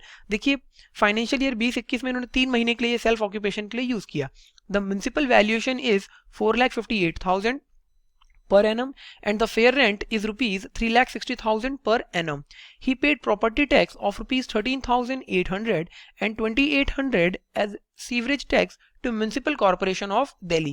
देखिए 3,60,000 रुपए इस घर की फेयर वैल्यू है, म्यूनिसिपल वैल्यू 4,58,000 रुपए है, 13,800 रुपए का प्रॉपर्टी टैक्स और 2,800 रुपए का इन्होंने सीवरेज टैक्स पे किया म्युनिसिपल कॉर्पोरेशन ऑफ दिल्ली को। सेल्फ ऑक्यूपाइड ये प्रॉपर्टी है इनकी। He had taken a loan of rupees 18 lakh at 9.5% from HDFC Bank on 1st August 2018 for purchasing this flat. No amount is repaid by him till 31st March 2021. देखिए 1 अगस्त 2018 को इन्होंने HDFC bank से 18 लाख रुपए का loan लिया था 9.5% interest rate के accordingly, जो अभी तक इन्होंने रीपे नहीं किया है। और देखिए ये हाउस इनका सेल्फ ऑक्यूपाइड है। तो आपने पढ़ा है कि सेल्फ ऑक्यूपाइड जो हाउस होता है उस केस में एनएवी निल ले सकते हैं। 2 सेल्फ ऑक्यूपाइड हाउस की एनएवी हम निल ले सकते हैं। आगे चलते हैं। He also had a house property in Bangalore which is let out on a monthly rent of rupees 40,000, the fair rent of which is rupees 4,58,000 per annum and municipal value of rupees 3,58,000 per annum and standard rent of rupees 4,20,000 per annum. He had taken a loan of rupees 25 lakh at the rate of 10% from one of his friend residing in country Y for this house. Municipal tax of rupees 5,400 is paid by him in respect of this house during the previous year 2020-21. Compute the income chargeable from house property of Mr. Rocks for assessment year 2021-22. देखिए house property की income आपको compute करनी है। तो देखिए ये house इनका जो इन्होंने दिल्ली में ले रखा है, इसके ऊपर ये निल एनुअल वैल्यू का बेनिफिट ले सकते हैं और इंटरेस्ट जो इतना इन्होंने पे करा है उसकी इनको डिडक्शन मिल जाएगी। देखिए 1 अगस्त 2018 में इन्होंने ये लोन लिया था और घर कब खरीदा? 1 अक्टूबर 2020 में। तो प्री कंस्ट्रक्शन और पोस्ट कंस्ट्रक्शन दोनों पीरियड यहाँ पर आ जाते हैं। देखिए कब तक रहेगा आपका प्री कंस्ट्रक्शन पीरियड? 1 अगस्त 2018 से लेकर 31 मार्च 2020 तक। देखिए जिस प्रीवियस ईयर में हाउस खरीदा होता है उससे पहले जो भी आपकी 31 मार्च आ रही होती है, तो ये हो गया आपका पूरा का पूरा प्री कंस्ट्रक्शन पीरियड। और पोस्ट कंस्ट्रक्शन कितना हो जाएगा आपका? 1 अप्रैल 2020 से 31 मार्च 2021 तक का। इस पीरियड के लिए इन्हें ये इनका पोस्ट कंस्ट्रक्शन पीरियड, ये प्री कंस्ट्रक्शन और प्री कंस्ट्रक्शन की 1/5 आप प्री कंस्ट्रक्शन पीरियड में इंटरेस्ट जितना पे करा है इन्होंने उसका 1/5 आप अलाउ कर देंगे और पोस्ट कंस्ट्रक्शन का पूरा अमाउंट इन्हें इंटरेस्ट का अलाउड हो जाएगा। और सेल्फ ऑक्यूपाइड हाउस प्रॉपर्टी के रिस्पेक्ट में देखिए मैक्सिमम जो आपको इंटरेस्ट की डिडक्शन मिलती है वो 2 लाख रुपीस की मिलती है। आगे चलते हैं। यहां पर देखिए ये लेट आउट हाउस प्रॉपर्टी है, तो इसके ऊपर आप ग्रॉस एनुअल वैल्यू कंप्यूट करेंगे। और ग्रॉस एनुअल वैल्यू क्या होती है? फेयर रेंट और municipal value which ever is higher subject to maximum of standard rent. तो देखिए यहाँ पर 4,58,000, 3,58,000, इसमें से आपका हायर हो गया 4,58,000। इसको आपने कंपेयर करा स्टैंडर्ड रेंट से, तो एक्सपेक्टेड रेंट आ जाएगा यहाँ पर आपका 4,20,000 और एक्चुअल रेंट कितना है? 40,000 इंटू 12 यानी कि 4,80,000। तो यहाँ पर आपकी बैंगलोर वाले हाउस प्रॉपर्टी के रिस्पेक्ट में ग्रॉस एनुअल वैल्यू कितनी हो जाएगी? 4,80,000 रुपीज। इस 4,80,000 पे देखिए आपको म्युनिसिपल टैक्स जो इन्होंने पे करा इसकी डिडक्शन दे देंगे तो एनएवी आ जाएगा। और इस हाउस के लिए देखिए इन्होंने 25 लाख रुपए का लोन लिया था एट द रेट ऑफ 10%, अपने फ्रेंड से लिया था। तो हाउस प्रॉपर्टी में आप लोन किसी से भी लें उसकी डिडक्शन मिल जाएगी और यहाँ पर लिमिट नहीं रहेगी। क्यों? क्योंकि लेट आउट प्रॉपर्टी है। तो बहुत सिंपल क्वेश्चन है। आइए डायरेक्ट चलते हैं सॉल्यूशन पर और देखते हैं किस तरीके से प्रेजेंट करेंगे। ये देखिए, since mister rocks is a resident but not ordinarily resident in India, only the income in respect of properties situated in India would be taxable in his hand. केवल और केवल इंडियन इनकम पर ही आप tax लगा सकते हैं, ठीक है। Thus, the rental income which accrues or arises in country Y from the let out property and annual value of self-occupied property would not be taxable in his hand. However, income arising from properties in India, देखिए underline the word in India, are taxable in hands of Mister Rocks. केवल और केवल जो India में property है उसी पर इनको टैक्स पे करना होगा। तो देखिए, accordingly the income from house property of Mister Rocks for assessment year 21-22 will be calculated as under. Delhi में जो हाउस था इनके पास सेल्फ ऑक्यूपाइड है, इसीलिए एनएवी यहाँ पर नील हो गई। अब देखिए, सिर्फ 3 महीने के लिए इन्होंने यूज किया है अपने रेजिडेंट के लिए, लेकिन उसके बाद ये हाउस लेट आउट नहीं किया गया था, इसीलिए पूरे साल के लिए हम इसको सेल्फ ऑक्यूपाइड मानकर कर रहे हैं। इंटरेस्ट की कंप्यूटेशन करिए आपने वर्किंग नोट में, देखिए किस तरीके से। ये रहा आपका, देखिए 1 अप्रैल 2018 से 31 मार्च 2020 तक प्री कंस्ट्रक्शन पीरियड। तो देखिए 18-19 के लिए 8 महीनों के हिसाब से इंटरेस्ट आ गया 1,14,000, और 19-20 पूरे साल के लिए 18 लाख पर 9.5% के अकॉर्डिंग 1,71,000 ऐड किया, टोटल इंटरेस्ट हो गया देखिए प्री कंस्ट्रक्शन पीरियड का 2,85,000। इसकी 5 इंस्टॉलमेंट्स में इनको डिडक्शन मिल जाएगी, तो 1/5 कर दिया आपने 57,000 रुपीज। और करंट प्रीवियस ईयर के अंदर पूरे साल का इंटरेस्ट 1,71,000। तो देखिए ये टोटल इंटरेस्ट इनका कितना बन जाता है 2,28,000 रुपीज। यहाँ पर मैक्सिमम डिडक्शन कितने अमाउंट की ले सकते हैं ये 2 लाख रुपीज की, इसीलिए इनको सिर्फ 2 लाख रुपए की सेल्फ ऑक्यूपाइड हाउस प्रॉपर्टी के रिस्पेक्ट में डिडक्शन मिलेगी। यही चीज आपने यहाँ पर मेंशन कर दी, देखिए 2 लाख रुपीज की। तो लॉस आ गया दिल्ली में सिचुएटेड हाउस प्रॉपर्टी से इनके पास 2 लाख रुपीज का। अब हम बात करते हैं इनके बैंगलोर वाले हाउस की। तो ये देखिए ग्रॉस एनुअल वैल्यू आप मेरे साथ कंप्यूट कर चुके हैं 4,80,000। म्युनिसिपल टैक्स इन्होंने पे कर दिया था, पेड बेसिस पर डिडक्शन अलाउड होती है म्युनिसिपल टैक्स की। तो यहाँ पर देखिए net annual value 4,74,600, standard deduction under section 24 30% of NEV आपने दे दी 1,42,380। इंटरेस्ट ऑन बोरोड कैपिटल, अब देखिए ये लेट आउट हाउस है, इसीलिए यहाँ पर कोई सीलिंग लिमिट नहीं है 2 लाख रुपए की। और कितना इन्होंने लोन लिया था 25 लाख रुपए का एट द रेट ऑफ 10% के अकॉर्डिंगली। तो देखिए 2.5 लाख रुपए का पूरा इंटरेस्ट, टोटल डिडक्शन हो गई यहाँ पर 3,92,380 रुपीज की, आपने माइनस किया तो यहाँ पर देखिए इनकम कितनी आ गई इनकी 82,220 रुपीज की। ये हो गया इनके देखिए बैंगलोर वाले हाउस से इनकम। दिल्ली वाले हाउस से लॉस, बैंगलोर वाले हाउस से इनकम सेट ऑफ हो गया देखिए।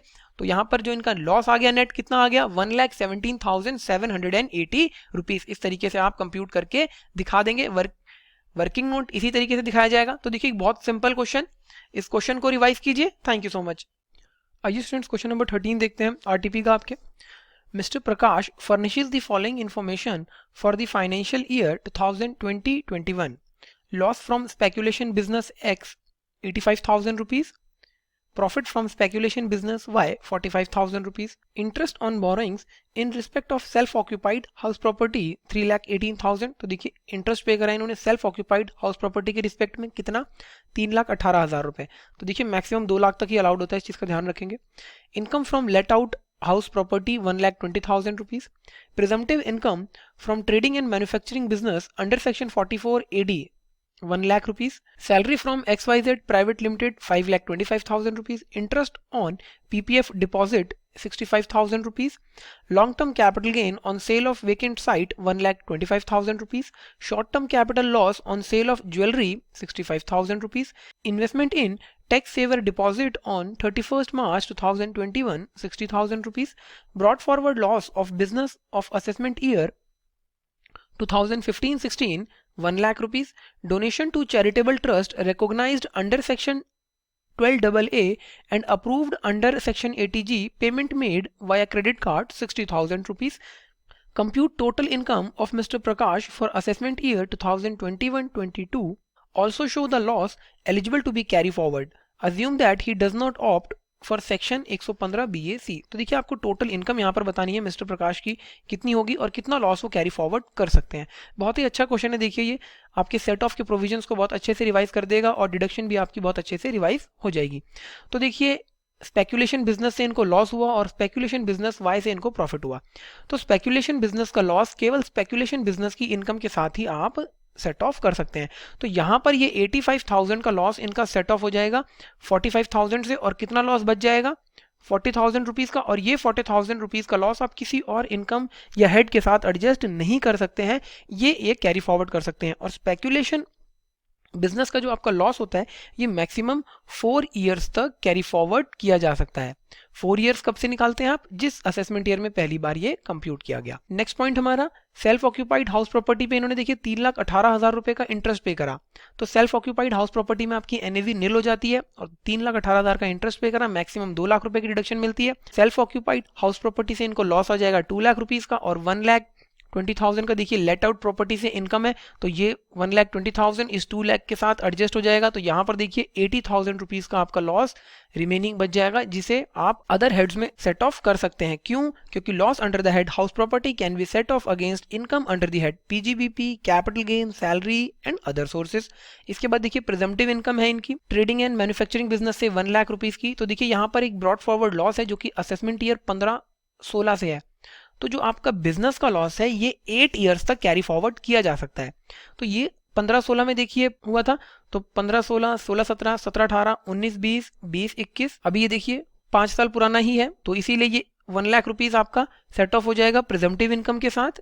इसके बाद देखिए सैलरी रिसीव हुई इन्हें 5,25,000 की, तो इस सैलरी के साथ वर्ड कंप्यूटेड ऐड नहीं है, इसका मतलब स्टैंडर्ड डिडक्शन आप यहाँ पर under section 16 subsection IA provide कर देंगे। कितने रुपीज की? ₹50,000 की। ठीक है। लॉन्ग टर्म कैपिटल गेन हुआ, देख इससे पहले देखिए इंटरेस्ट ऑन पीपीएफ डिपॉजिट इन्हें रिसीव हुआ 65,000 का, तो ये देखिए एग्जेम्प्ट हो जाता है। बहुत अच्छे से पढ़िए ये सारी चीजें अपने सैलरी चैप्टर के अंदर।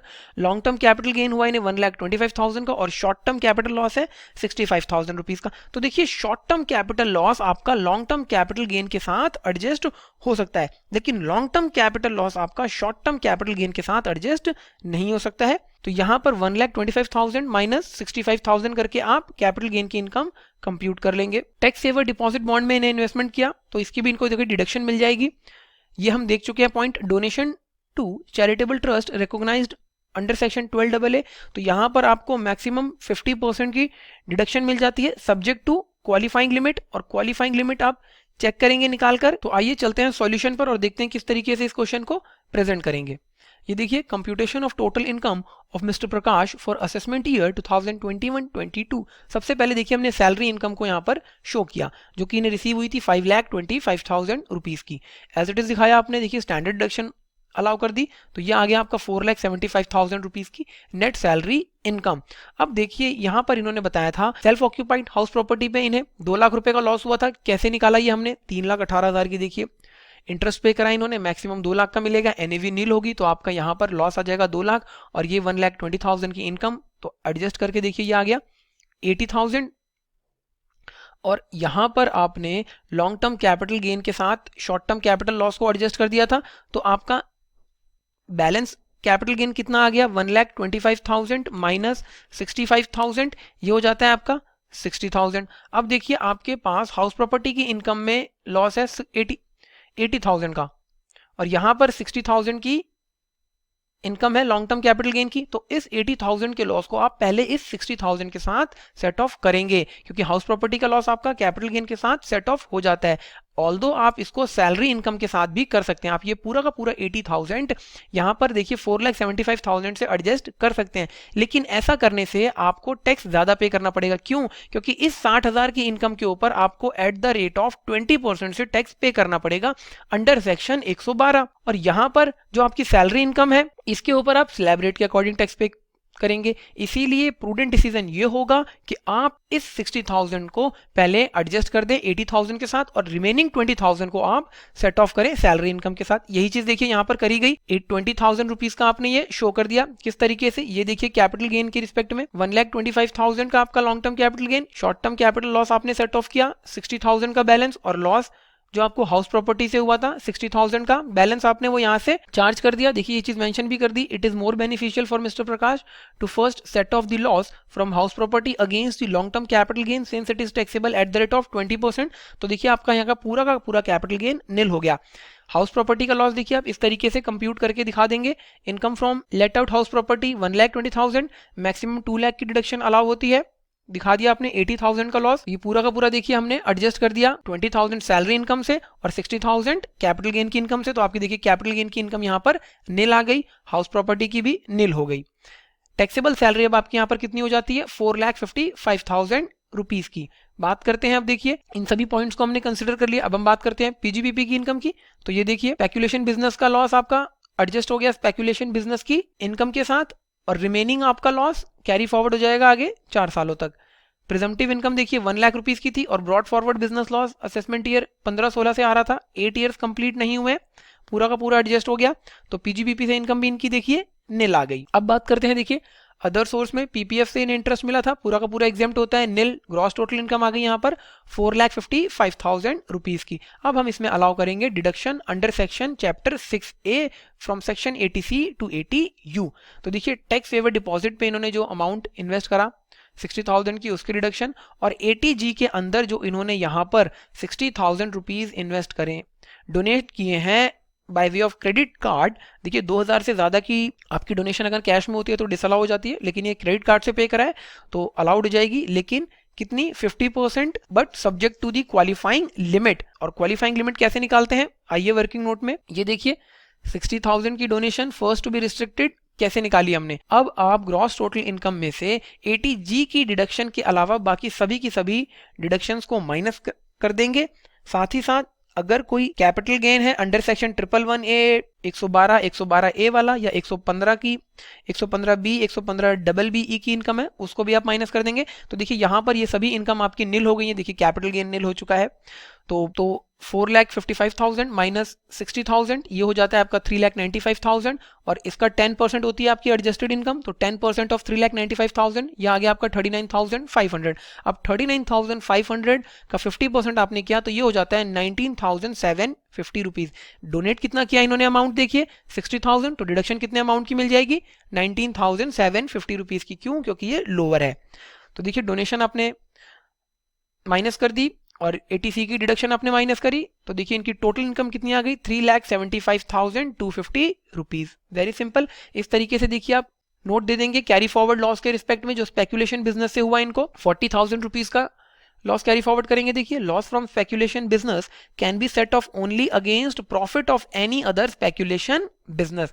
If loss cannot be set off, the same has to be carry forward to subsequent year for set off against income from speculation business if any in that year. तो देखिए इस तरीके से आप mention कर देंगे। एक बहुत ही सिंपल और अच्छा question exam point of view से। इस क्वेश्चन को प्रिपेयर कीजिए। Thank you so much. चलिए स्टूडेंट स्टार्ट करते हैं। क्वेश्चन नंबर 14 आपका आरटीपी का क्वेश्चन रीड करते हैं। Compute total income and tax liability thereon of Mr. Raghav for the assessment year 2021-22 from the following details। Mr. Raghav है, इनकी आपको टोटल इनकम और टैक्स लायबिलिटी बतानी है असेसमेंट ईयर 21-22 के लिए। Mr. Raghav aged 61 years. अब देखिए इंडिविजुअल है, 61 साल की उम्र है, तो आपके दिमाग में तुरंत एक बात आनी चाहिए senior citizen. Basic exemption limit इनकी यहाँ पर कितनी रहेगी 3 लाख रुपीज की। Working in a private company from last 10 years his salary details for the financial year 2020-21 are किस तरीके से है देखिए। बेसिक सैलरी इनको रिसीव हुई 1,70,000 रुपीज पर मंथ के according. Dearness allowance form part of retirement benefits 80,000 rupees. अब यहाँ पर ब्रैकेट में form part of retirement benefit लिखा है, इसका मतलब 100% ये forming part of retirement benefit है। कमीशन रिसीव हुआ इनको 32,000 रुपीज पर मंथ का।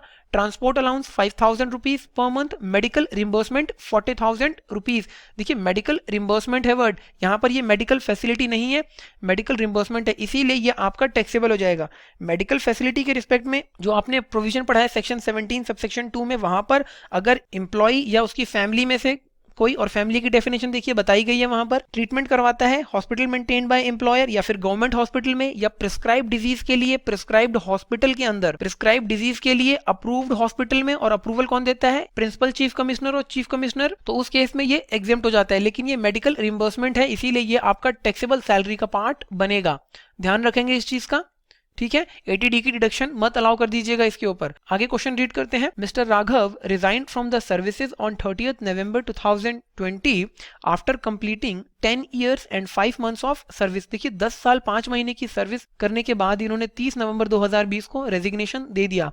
ही was paid gratuity of rupees 25 lakh on his retirement. 25 lakh रुपए की उनको ग्रेचुटी मिली। He is not covered under the payment of gratuity act 1972, और पेमेंट ऑफ ग्रेचुटी एक्ट 1972 में ये कवर नहीं है। अगर कवर होते तो आप अलग ट्रीटमेंट से इनका एग्जेम्प्टेड पोर्शन निकालते ग्रेचुटी का। अब ये कवर्ड नहीं है तो कैसे निकालेंगे? हाफ ऑफ एवरेज सैलरी, और यहाँ पर सैलरी का मतलब क्या होता है? बेसिक प्लस डीए का forming part of retirement benefit plus percentage wise fixed commission, और इसको आप मल्टीप्लाई कर देंगे number of completed year of service के साथ, और यहाँ पर फ्रैक्शन को इग्नोर किया जाता है। तो 10 साल की सर्विसेज है, 10 साल हो जाएगा यहाँ पर। एवरेज सैलरी कैसे निकालेंगे? लास्ट 10 मंथ्स की एक रफ कैलकुलेशन मैं आपको बता देता हूँ। देखिए 1,70,000 प्लस 80,000 ये हो जाएगा आपका 2,50,000। 10 महीनों की सैलरी हो जाएगी इनकी 25 लाख का एवरेज निकाल देंगे आप, तो कितनी हो जाएगी वो? 2,50,000 रुपीज। ठीक है, बहुत सिंपल। इंटू 10 करके आप डिवाइड बाय 10 कर देंगे, इसीलिए एवरेज सैलरी भी 2,50,000 रुपए ही रहेगी। और इसको आप कंपेयर कर देंगे एक्चुअल अमाउंट रिसीव और स्टैट्यूटरी लिमिट जो कि आपकी 20 लाख है, तो जो भी लोअर होगा वो आपका एग्जेम्प्ट हो जाएगा। आगे रीड करते हैं question. He started business of hiring of goods vehicle, purchased 4 small good vehicles on 10th December 2020 and 4 heavy vehicles having gross weight of 20 metric tons each on 1st January 2021. He did not maintain books of account for the business of hiring of goods vehicle.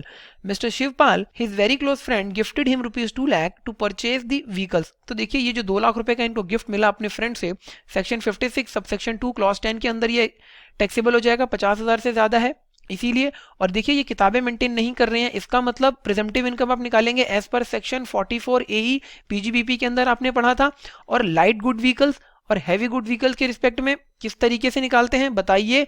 10 से ज्यादा vehicle नहीं है इनके पास साल में, क्यों? देखिए 4 purchase करे 10 दिसंबर को और 1 जनवरी को 4, तो टोटल 8 हैं, 10 से ज्यादा नहीं है। तो लाइट गुड व्हीकल्स के रिस्पेक्ट में देखिए 7,500 रुपीज पर मंथ पर व्हीकल कंप्यूट करते हैं आप, और हैवी गुड व्हीकल के रिस्पेक्ट में देखिए 1,000 रुपीज पर टर्न पर व्हीकल पर मंथ के हिसाब से कंप्यूट की जाती है प्रिजम्पटिव इनकम। बहुत सिंपल।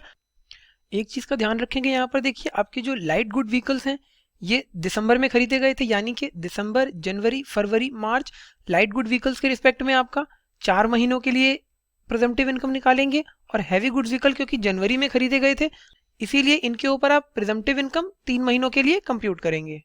आगे चलते हैं। He was holding 30% equity shares in TSP private limited an Indian company. देखिए एक इंडियन कंपनी है टीएसपी प्राइवेट लिमिटेड जिसमें इन्होंने 30% शेयर्स होल्ड कर रखे हैं। The paid up share capital of company as on 31st March 2020 was ₹20 lakh divided into 2 lakh shares of ₹10 each. देखिए 2 lakh shares हैं कंपनी के, 30% इन्होंने एक्वायर कर रखे हैं, इसका मतलब इनके पास 60,000 शेयर्स हैं। आगे क्वेश्चन आपसे क्या कह रहा है? Which were issued at a premium of ₹30 each. देखिए 10 रुपए की फेस वैल्यू है और 30 रुपए के प्रीमियम पे ये इशू किए गए थे। Company allotted shares to share holder on 1 October 2013। 1 अक्टूबर 2013 को कंपनी ने ये शेयर देखिए अलॉट कर दिए थे। तो यहाँ पर पीरियड ऑफ होल्डिंग कितना हो जाता है इनके पास बताइए? 1 October 2013 से 31 March 2020, और लिस्टेड शेयर्स हैं तो 12 मंथ से अगर ज्यादा का पीरियड होता है पीरियड ऑफ होल्डिंग तो ये आपकी लॉन्ग टर्म कैपिटल असेट बन जाएगा। ठीक है, आगे रीड करते हैं।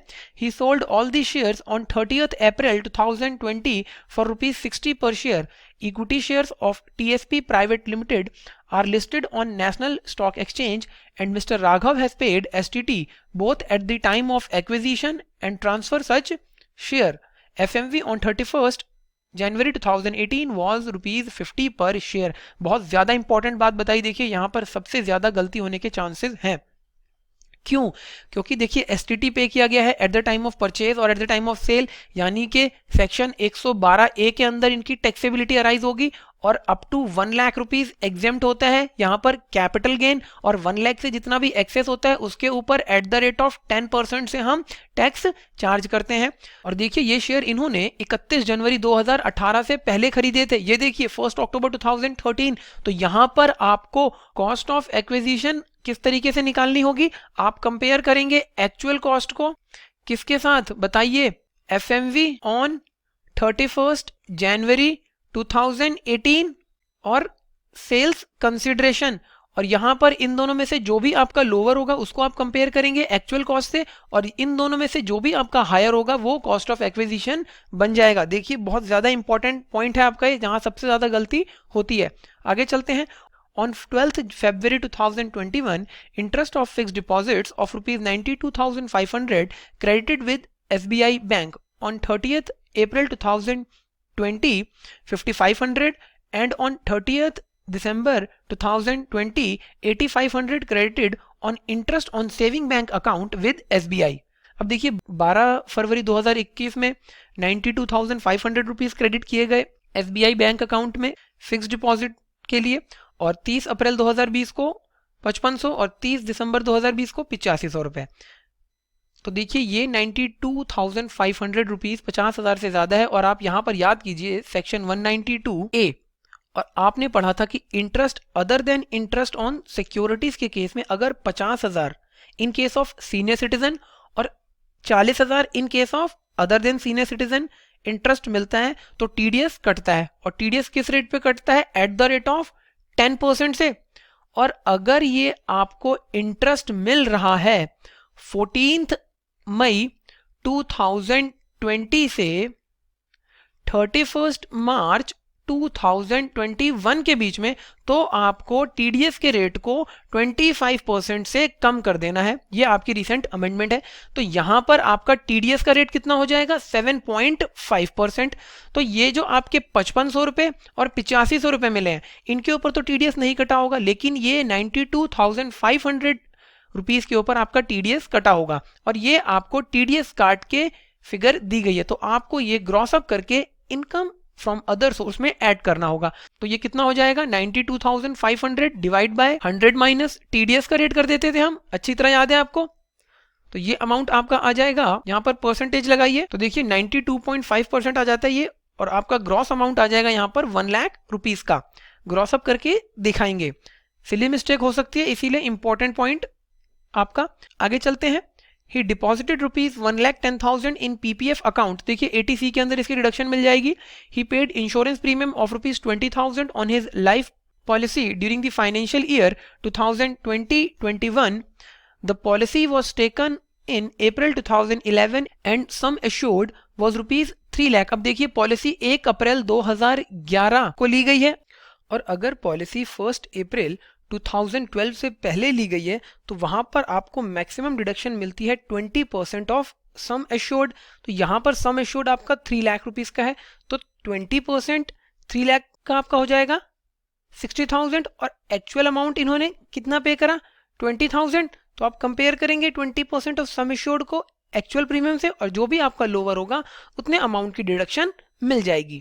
आगे देखिए, he also made payment of rupees 25,000 towards LIC pension fund and premium of rupees 40,000 towards mediclaim policy for self and 20,000 for his wife। देखिए ये 25,000 रुपए इन्होंने LIC पेंशन में दिया, इसके ऊपर भी इनको ATC की डिडक्शन मिल जाएगी। ध्यान रखेंगे ATC के अंदर आपकी मैक्सिमम लिमिट कितनी है? 1,50,000 की। और ये देखिए जो मेडिक्लेम पॉलिसी के लिए इन्होंने पे करा है 40,000 रुपए अपने ऊपर और 20,000 रुपए अपनी वाइफ के ऊपर। 80D के अंदर इसकी डिडक्शन मिलेगी, और 80D के अंदर मैक्सिमम कितनी मिलती है? 25,000 और 50,000। 50,000 in case of senior citizen. तो ये इन्होंने 60,000 पे करा है, लेकिन मैक्सिमम डिडक्शन इनको 80D में 50,000 रुपीज की मिल जाएगी। All the payments he made by account पे ही चेक। अगर ये कैश में पे करते तो यहां पर नहीं मिलती, क्वेश्चन ने बता दिया। देखिए अकाउंट पे ही चेक से पे करा है। आगे देखिए, there was no change in salary of mister Raghav from last 2 years। He does not opt to pay tax as per section 115 BAC। देखिए क्वेश्चन ने बता दिया कि पिछले 2 सालों से इनकी सैलरी में कोई फर्क नहीं पड़ा है, और इन्होंने section 115 BAC new tax regime, जहां कंसेशनल टैक्स रेट है आपके, वो ऑप्ट नहीं किया है। कॉस्ट ऑफ इन्फ्लेशन इंडेक्स दिया गया देखिए आपको 13-14 का 2020-21 का। तो देखिए सिर्फ आपको ये कंफ्यूज करने के लिए दिया गया है, सो दैट आप इनको यूज करें, कॉस्ट ऑफ एक्विजिशन को इंडेक्स करें, जिससे आपका पूरा का पूरा क्वेश्चन गलत हो जाए। क्यों? 31 जनवरी 2018 से पहले अगर शेयर एक्वायर किए जाते हैं तो कॉस्ट ऑफ एक्विजिशन इस मेथड से कंप्यूट करते हैं, जो मैंने आपको यहां पर बताया। इसका यहां पर कोई रेलेवेंस नहीं है। ये पॉइंट जहां पे इन्होंने बोला कि सैलरी चेंज नहीं हुई है, अगर ये चीज मेंशन नहीं होती तो आप यही मानते, सो दैट आपको जब एवरेज सैलरी निकालनी थी यहां पर, उसमें आपको किसी तरीके की कोई दिक्कत नहीं आती फिर। तो देखिए सभी पॉइंट्स का ट्रीटमेंट आपने ऑलरेडी मेरे साथ देख लिया है। आइए चलते हैं सॉल्यूशन पर और देखते हैं किस तरीके से इसको प्रेजेंट करेंगे। तो ये देखिए, computation of total income of mister Raghav for the assessment year 2021-22। Salary देखिए 1,70,000 इंटू 8। अब 8 क्यों कर रहा हूं मैं यहाँ पर, देखिए 30 नवंबर को ये रिटायर हो गए थे, तो अप्रैल से लेकर 30 नवंबर तक 8 महीने का पीरियड होता है, इसीलिए 8 महीने की ही सैलरी मिलेगी। डियरनेस अलाउंस 8 मंथ्स का, कमीशन 8 मंथ्स की, ट्रांसपोर्ट अलाउंस 8 मंथ्स का देखिए, और मेडिकल रिम्बर्समेंट फुल्ली टैक्सेबल बता चुका हूं। मेडिकल फैसिलिटी मत मानिएगा इसको, बहुत ज्यादा दिक्कत आती है, स्टूडेंट्स इसको मेडिकल फैसिलिटी कंसिडर कर लेते हैं। रिम्बर्समेंट और फैसिलिटी दोनों अलग अलग चीजें हैं। अब इसमें ऐड करेंगे आप देखिए ग्रेचुटी, तो अमाउंट रिसीव हुआ था 25 लाख का, माइनस कर देंगे एग्जेम्प्टेड। तो किस तरीके से कंपेयर किया देखिए, actual gratuity receive 25 lakh rupees, half month salary for every year of completed service, तो देखिए ये आ गया 2,50,000 इंटू 1/2 इंटू 10, तो देखिए ये आ जाएगा आपका 12,50,000। नोटिफाइड लिमिट आपकी 20 लाख, लोअर अमाउंट एग्जेम्प्ट हो जाता है, तो 12,50,000 आपका लोअर है। तो देखिए यहाँ पर टैक्सेबल ग्रेचुटी कितनी आ गई, 12,50,000 रुपीज की। ऑलरेडी मैं आपको समझा चुका हूँ सारी चीजें कि एवरेज सैलरी किस तरीके से निकाली हमने। ग्रॉस सैलरी देखिए इनकी आ गई 35,86,000 रुपीज की। स्टैंडर्ड डिडक्शन आपने इसमें से अलाउ कर दी 50,000 की। नेट सैलरी कितनी आ गई, 35,36,000 रुपीज। देखिए यही सारी चीजें यहाँ पर आपने कंसिडर कर ली हैं जो क्वेश्चन ने बताई थी। अब इन्होंने बिजनेस स्टार्ट किया था, तो पीजीबीपी की इनकम आप कंप्यूट करेंगे सेक्शन 44 ए के अकॉर्डिंगली। क्यों बुक्स ऑफ अकाउंट मेंटेन नहीं कर रहे हैं, प्रिजम्पटिव इनकम का सेक्शन आपका यहाँ पर एप्लीकेबल हो जाएगा। तो देखिए ऑलरेडी मैं आपको बता चुका हूँ रफ कैलकुलेशन, देखिए फेयर में इसे, तो देखिए for other than heavy goods vehicle यानी कि light good vehicles 7,500 rupees per month, 4 vehicles 4 months के लिए तो 1,20,000, और हैवी गुड्स व्हीकल के रिस्पेक्ट में देखिए 20 मेट्रिक टन के थे 1,000 rupees per metric ton, 4 vehicles 3 months के लिए। क्यों, क्योंकि ये देखिए यहां पर इन्होंने हैवी गुड्स व्हीकल खरीदे कब थे, 1 जनवरी 2021 को, तो यानी कि जनवरी फरवरी मार्च 3 महीने इन्होंने हैवी गुड्स व्हीकल से ऑपरेट करा और 4 मंथ्स इन्होंने लाइट गुड व्हीकल से ऑपरेट करा।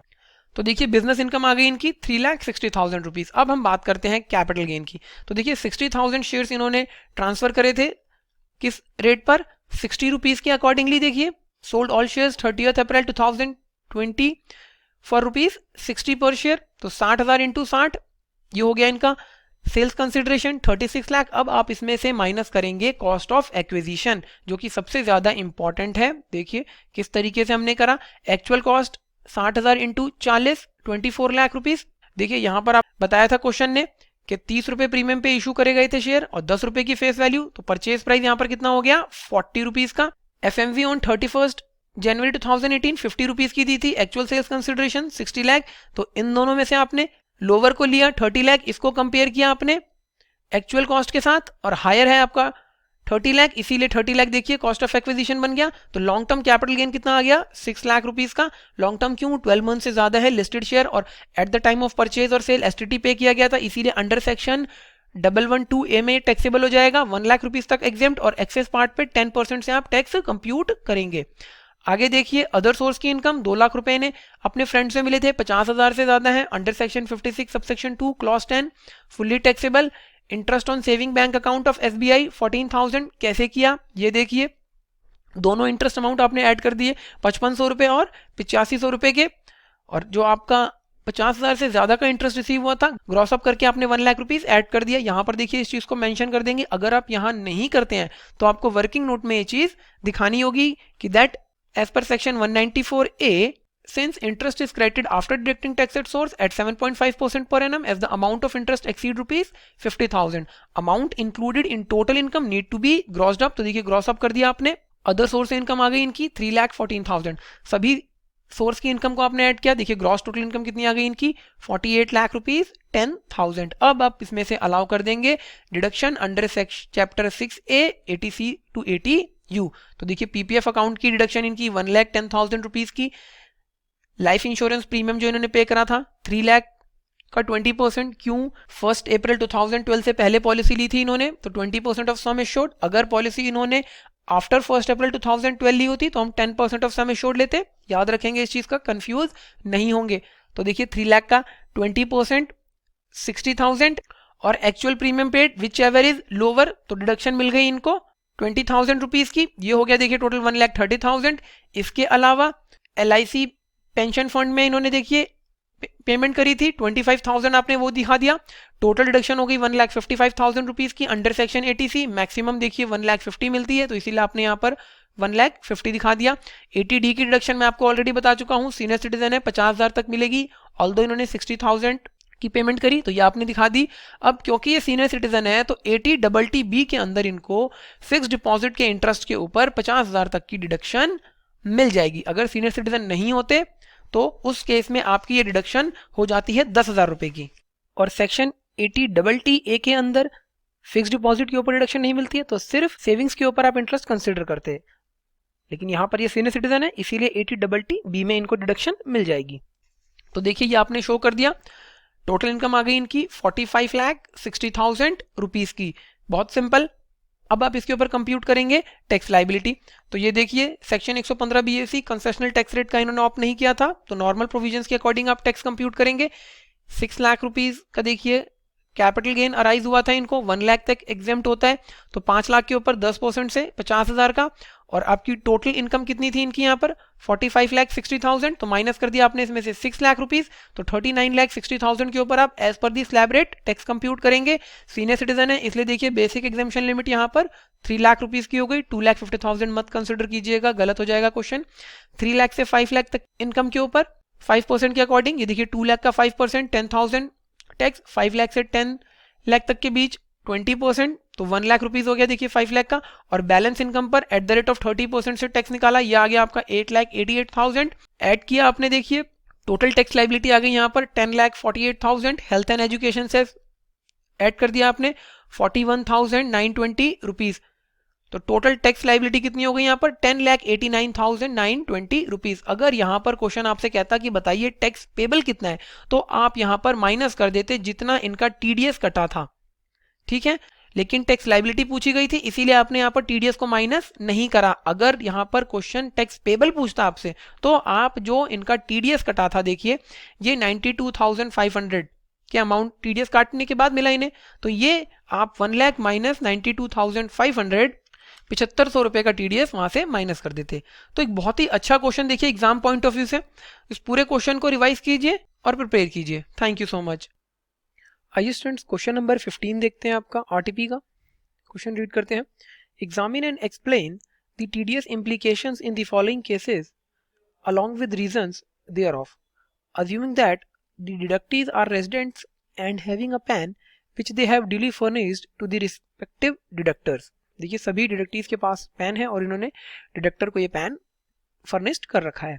Point 1, Mr. Kunal received a sum of rupees 10,20,000 on 28 February 2021 as premature withdrawal from Employees Provident Fund scheme before continuous service of 5 years on account of termination of employment due to ill health। अब देखिए due to ill health इन्होंने 5 साल से पहले EPF से 10,20,000 रुपए withdraw कर लिए। तो सेक्शन 192A आपने पढ़ा है जहां पर ये चीज आपने देखी थी कि premature withdrawal from recognised provident fund अगर किया जाता है तो उसके ऊपर TDS लगेगा एट द रेट ऑफ 10% से। तो यहाँ पर लेकिन क्योंकि ये ड्यू टू इल हेल्थ है इसीलिए इस केस में हमारा TDS नहीं लगेगा। Next point, Indian bank sanction and disbursed a loan of rupees 12 crore to B Limited on 31st December 2020. B Limited paid a sum of rupees 1,20,000 as service fee to Indian Bank from processing the loan application। देखिए Indian bank ने loan sanction करके पे कर दिया 12 करोड़ रुपए का B Limited को, और B Limited ने इसके लिए सर्विसेज चार्ज जो पे करे 1,20,000 के। तो यहाँ पर क्या TDS काटा जाएगा, मतलब B Limited क्या TDS काटेगा इस 1,20,000 की पेमेंट करते हुए? नहीं, क्यों? क्योंकि ये जो पेमेंट की जा रही है ये बैंकिंग कंपनी को की जा रही है, इसीलिए यहाँ पर TDS नहीं कटेगा।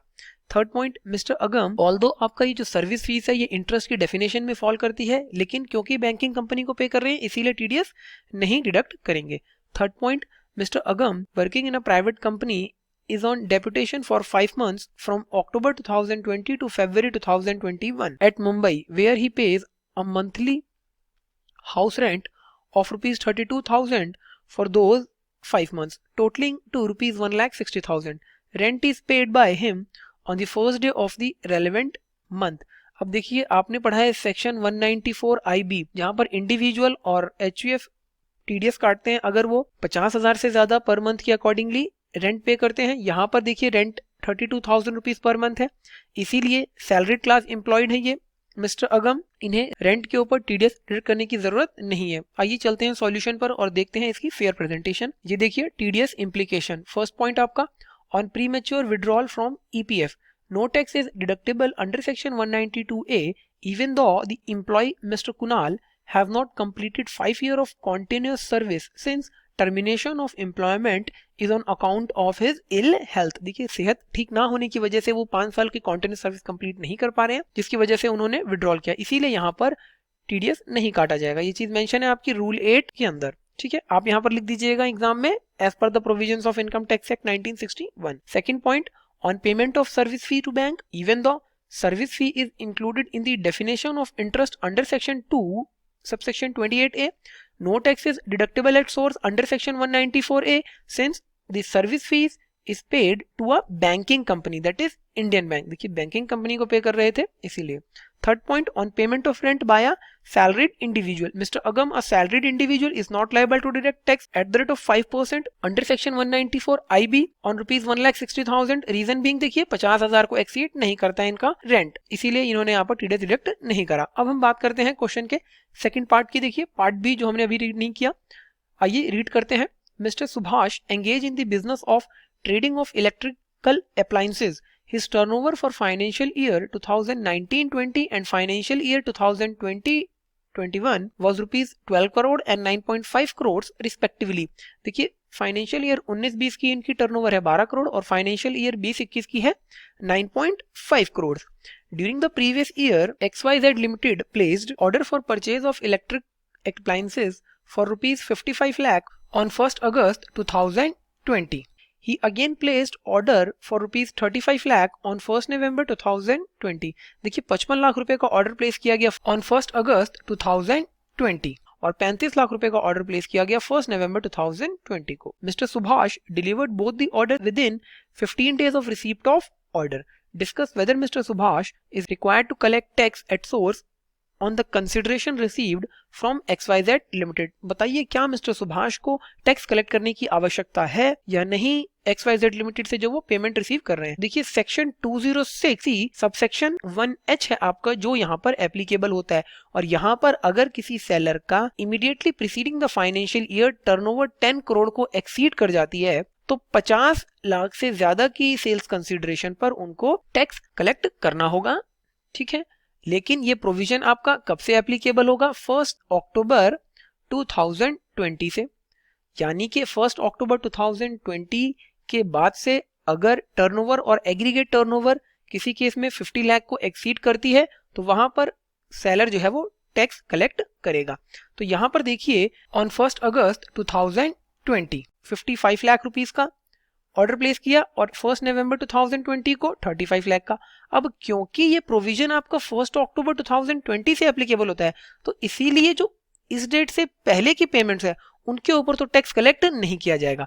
और जो सेकंड ऑर्डर है देखिए वो 35 लाख का है, तो एग्रीगेट बेसिस पे ये 50 लाख को एक्सीड कर जाता है, 55 ये और 35 लाख ये, तो इसीलिए यहाँ पर इस 35 लाख रुपीस के ऊपर 1% से, और अगर आपकी ऑर्डर की डेट ये 14 मई 2020 से 31 मार्च 2021 के बीच में फॉल करती है तो आपका टीडीएस का रेट 25% से कम हो जाता है, यानी कि 0.075%। तो यहाँ पर इस 35 लाख रुपए के ऊपर 0.075% के अकॉर्डिंगली टीसीएस कलेक्ट किया जाएगा। आइए देखते हैं इसकी प्रेजेंटेशन किस तरीके से लिखेंगे आप इसे एग्जाम में। As per section 206C subsection 1H tax is required to be collected at source at the rate of 0.1%, at the rate of 0.075% if payment is received during the period between 14th May 2020 to 31st March 2021 on the sale consideration exceeding rupees 50 lakh at the time of receipt of consideration. Tax is required to collected at source by a seller being a person whose total turnover from the business exceed rupees 10 crore during the financial year immediately preceding the financial year in which sale of good is carried out. देखिए जिस previous year की हम बात कर रहे हैं उससे immediately preceding financial year में अगर उनकी टर्नओवर 10 करोड़ से एक्सीड कर जाती है। Since section 206C subsection 1H is applicable with effect from 1 October 2020 tax is not required to be collected at source on any sales consideration received before 1st October 2020 even though such amount exceed the threshold limit of rupees 50 lakh। देखिए अगर 1st October 2020 से पहले का order है तो वहां पर आपको इस सेक्शन के अंदर TCS नहीं कलेक्ट करना है। Section 206C subsection 1H would apply on sales consideration including advance received for sale received on or after 1st October 2020। देखिए सेल्स कंसिडरेशन इसके अंदर आपका एडवांस भी आ जाता है, ठीक है।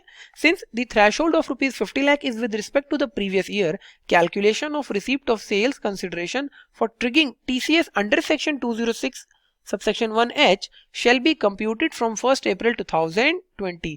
देखिए TCS का जो प्रोविजन है इसमें 50 लाख की लिमिट के लिए आप टर्नओवर कब से कंप्यूट करना शुरू कर रहे हैं, देखिए 1st April से। Hence, in the present case, since Mr. Subhash has sold electric appliances for sales consideration or aggregate of such consideration exceeding rupees 50 lakh, TCS is required to be collected at source at 0.75% on amount of rupees 35 lakh, being the amount of consideration received after 1st October 2020। तो देखिए बहुत important point है आपका ये इस paragraph का, इसको अच्छे से प्रिपेयर कीजिए और इस पूरे क्वेश्चन को रिवाइज कीजिए। Thank you so much.